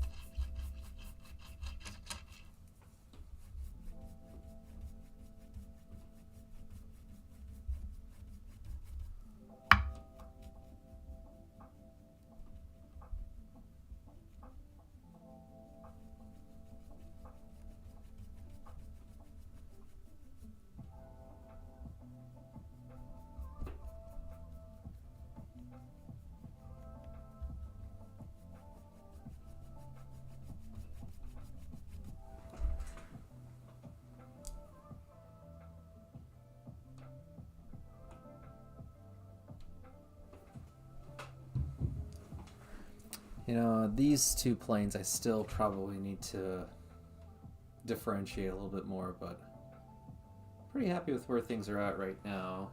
I feel like this is a pretty good base. I might just paint for a few more minutes and then end the stream for today. We're almost at 2.5 hours, so it's gone by pretty fast. I'm surprised it's already that long since I started this, but it's definitely been a fun painting to make.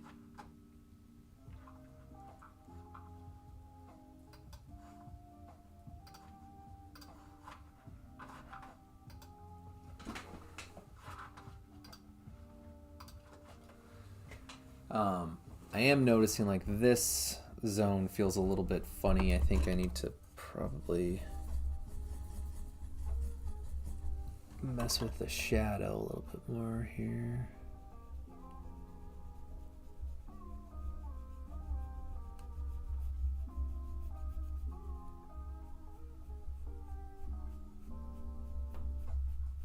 The idea is to have some like tall grass coming up from the top of this little rock. Maybe the rock needs to be warmer. Let's try that and see what happens.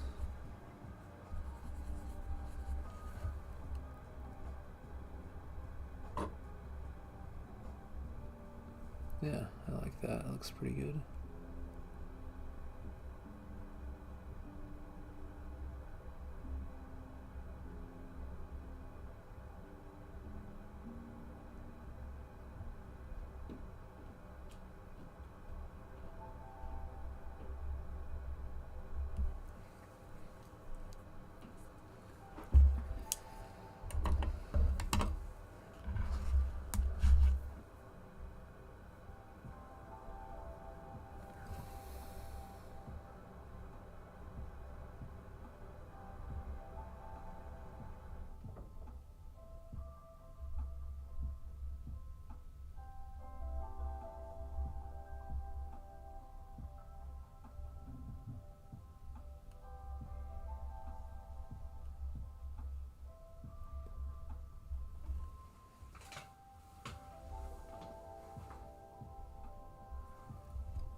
civiliancareers.com.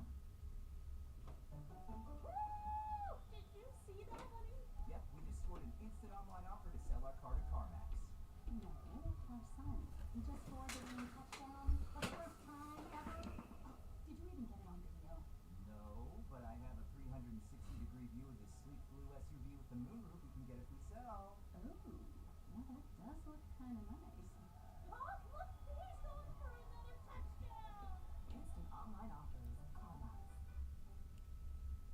So, I've heard you guys are video old. So some of this area that I'm working on right now, I'll probably go over again over the next couple of days. Right now, it's almost more of a drawing step. I'm trying to get some of the color relationships to work together, but right now I'm a little bit more concerned about the shape of this shadow reflection on the water. You know, I don't want to lose this feeling that the water is moving horizontally too, so I'm going to have to probably play with some of the breaks in this reflection here.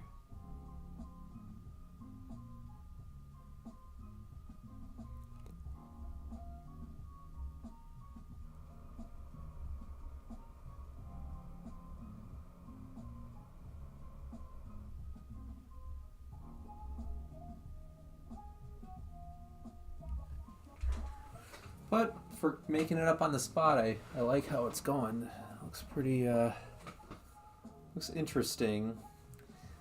The thing I'm struggling with right now is getting the rock shape to be separate from the shadow on the water. I think I just have to make it a little bit warmer and maybe slightly lighter.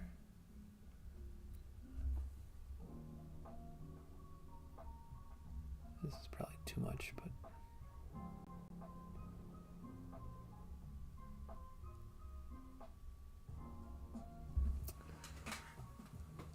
I mean, that's not bad. It's kind of working.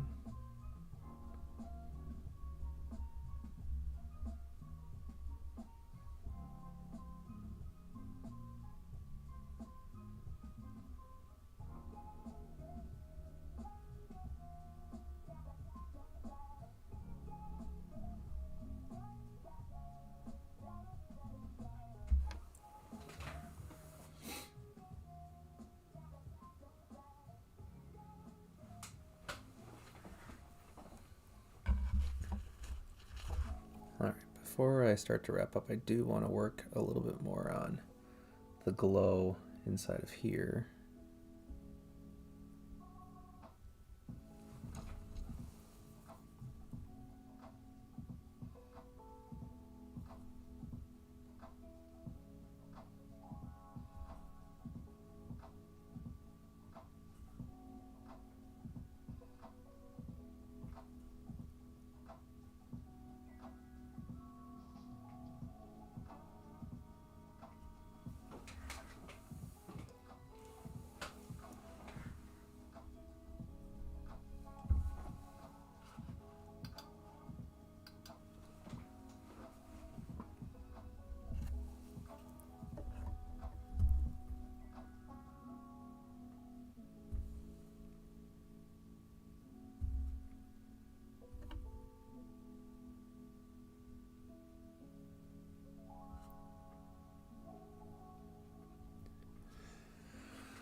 If whoever's watching this, if it's the recording or if you're here live, if you play Magic the Gathering, let me know. It's always fun to learn who else enjoys playing the game, or find out who else likes to play.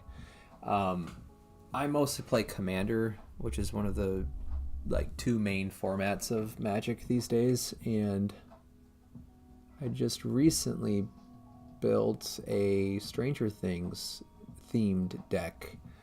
I didn't know actually that they made cards from the show up until a month ago, and I'm a huge fan of that show. This year they're coming out with the last season, so I'm excited about it, and I also really enjoy Joe Carey, who plays Steve Harrington in the show. He has a band called Joe, spelled DJO. If you've never heard of them, you should definitely check out the music. That song he wrote last year or 2 years ago that went viral last year, End of Beginning, is definitely his most famous song. But I was hoping to go see him in concert in Madison in April, and I woke up early the day that the tickets went on sale. This was like 2 weeks ago. And I signed in to the queue through Ticketmaster, and the tickets went live at 9 a.m. and I signed on at 9:03. And when I first got into the queue, I was it said I was behind 404 people. And then within like 30 seconds, I was up and I was able to buy tickets. And by that point, they were all sold out, which was a big bummer. But, I was excited because at that point I was already planning to buy the Stranger Things Magic the Gathering cards to build a Stranger Things deck. I was thinking, oh, maybe I'll get to see Joe perform live in Madison. And the last season of the show was going to come out this year. So it sort of felt like this big Stranger Things kind of like celebration this year. But then the tickets didn't work out. I'm hoping maybe to see him at like a music festival or something at some point. But I really like his first two albums. He's coming out with a third album in April.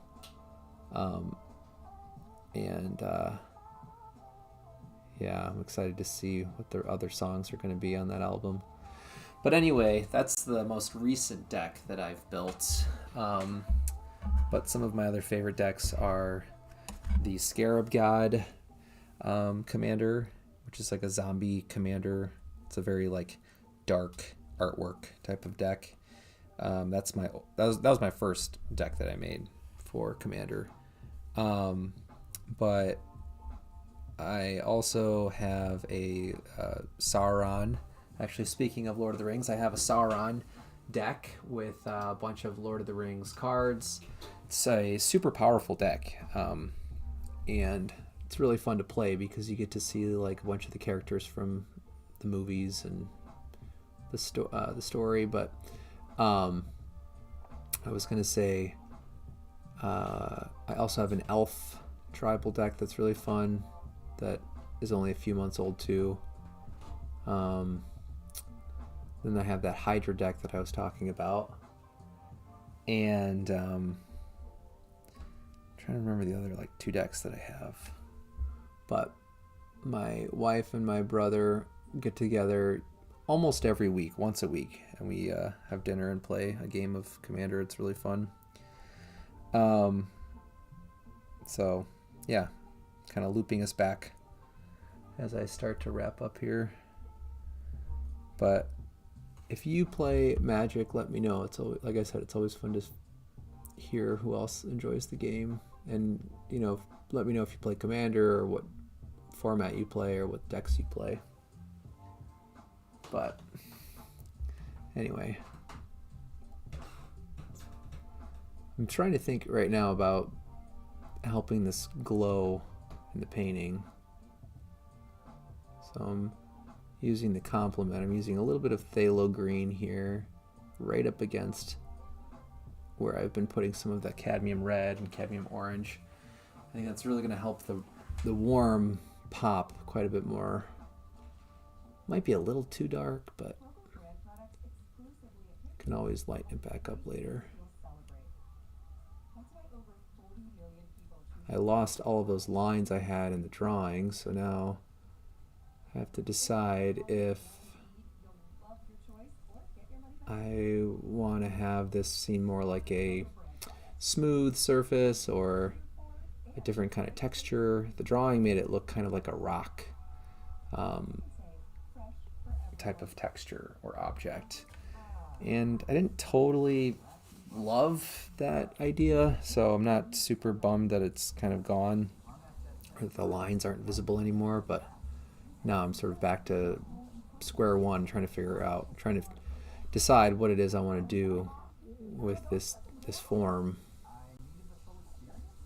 Once you experience hard knocks, you won't settle for anything less.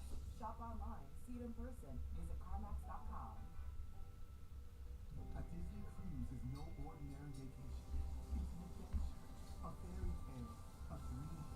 It's where escape meets imagination, where relaxation meets excitement, where favorite Disney characters meet fun for the whole family, where wishes meet unlimited. Alright, I'm going to try to lighten up the green a little bit more so it's closer in value to the red and see what happens. Disney Cruises, where magic meets the sea.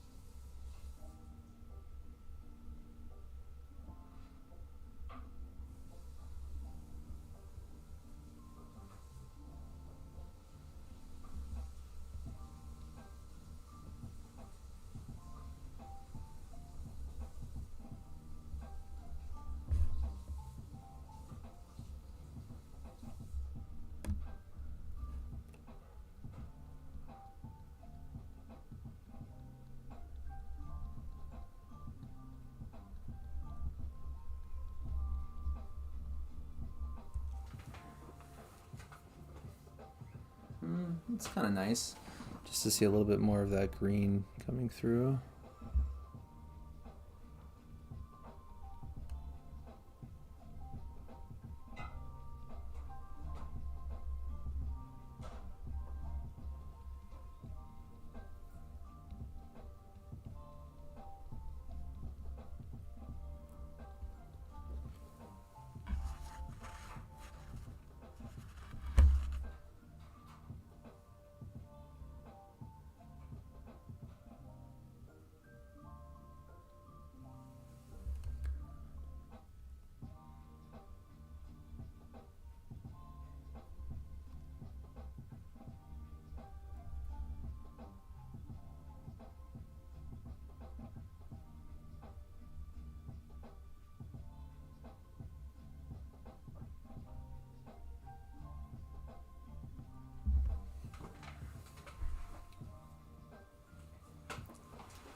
And it's fun to work with abstract shapes like this, you know, where the meaning is just coming from color and shape relationships as opposed to, you know, describing a recognizable form. It's fun just to play with the changes in the color and edges.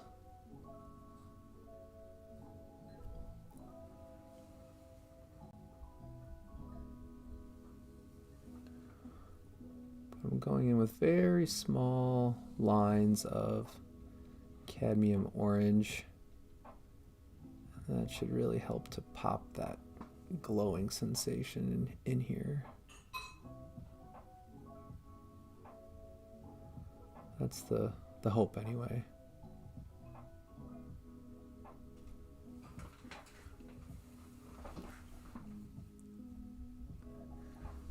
Probably bring a little bit of this over here.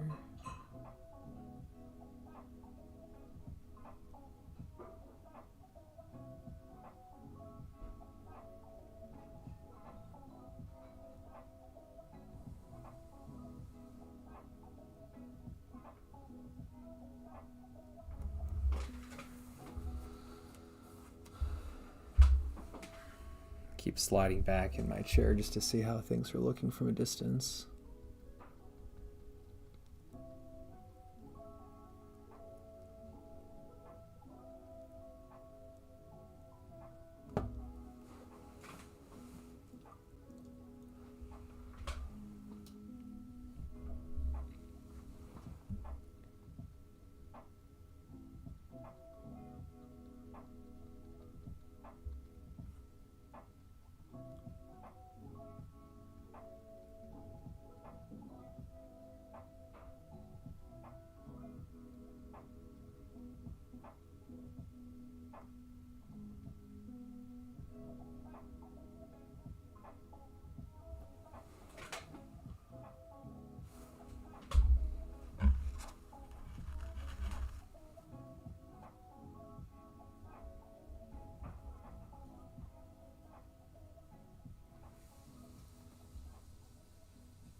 Okay, I think I'm gonna end the stream here now that it's 9 o'clock.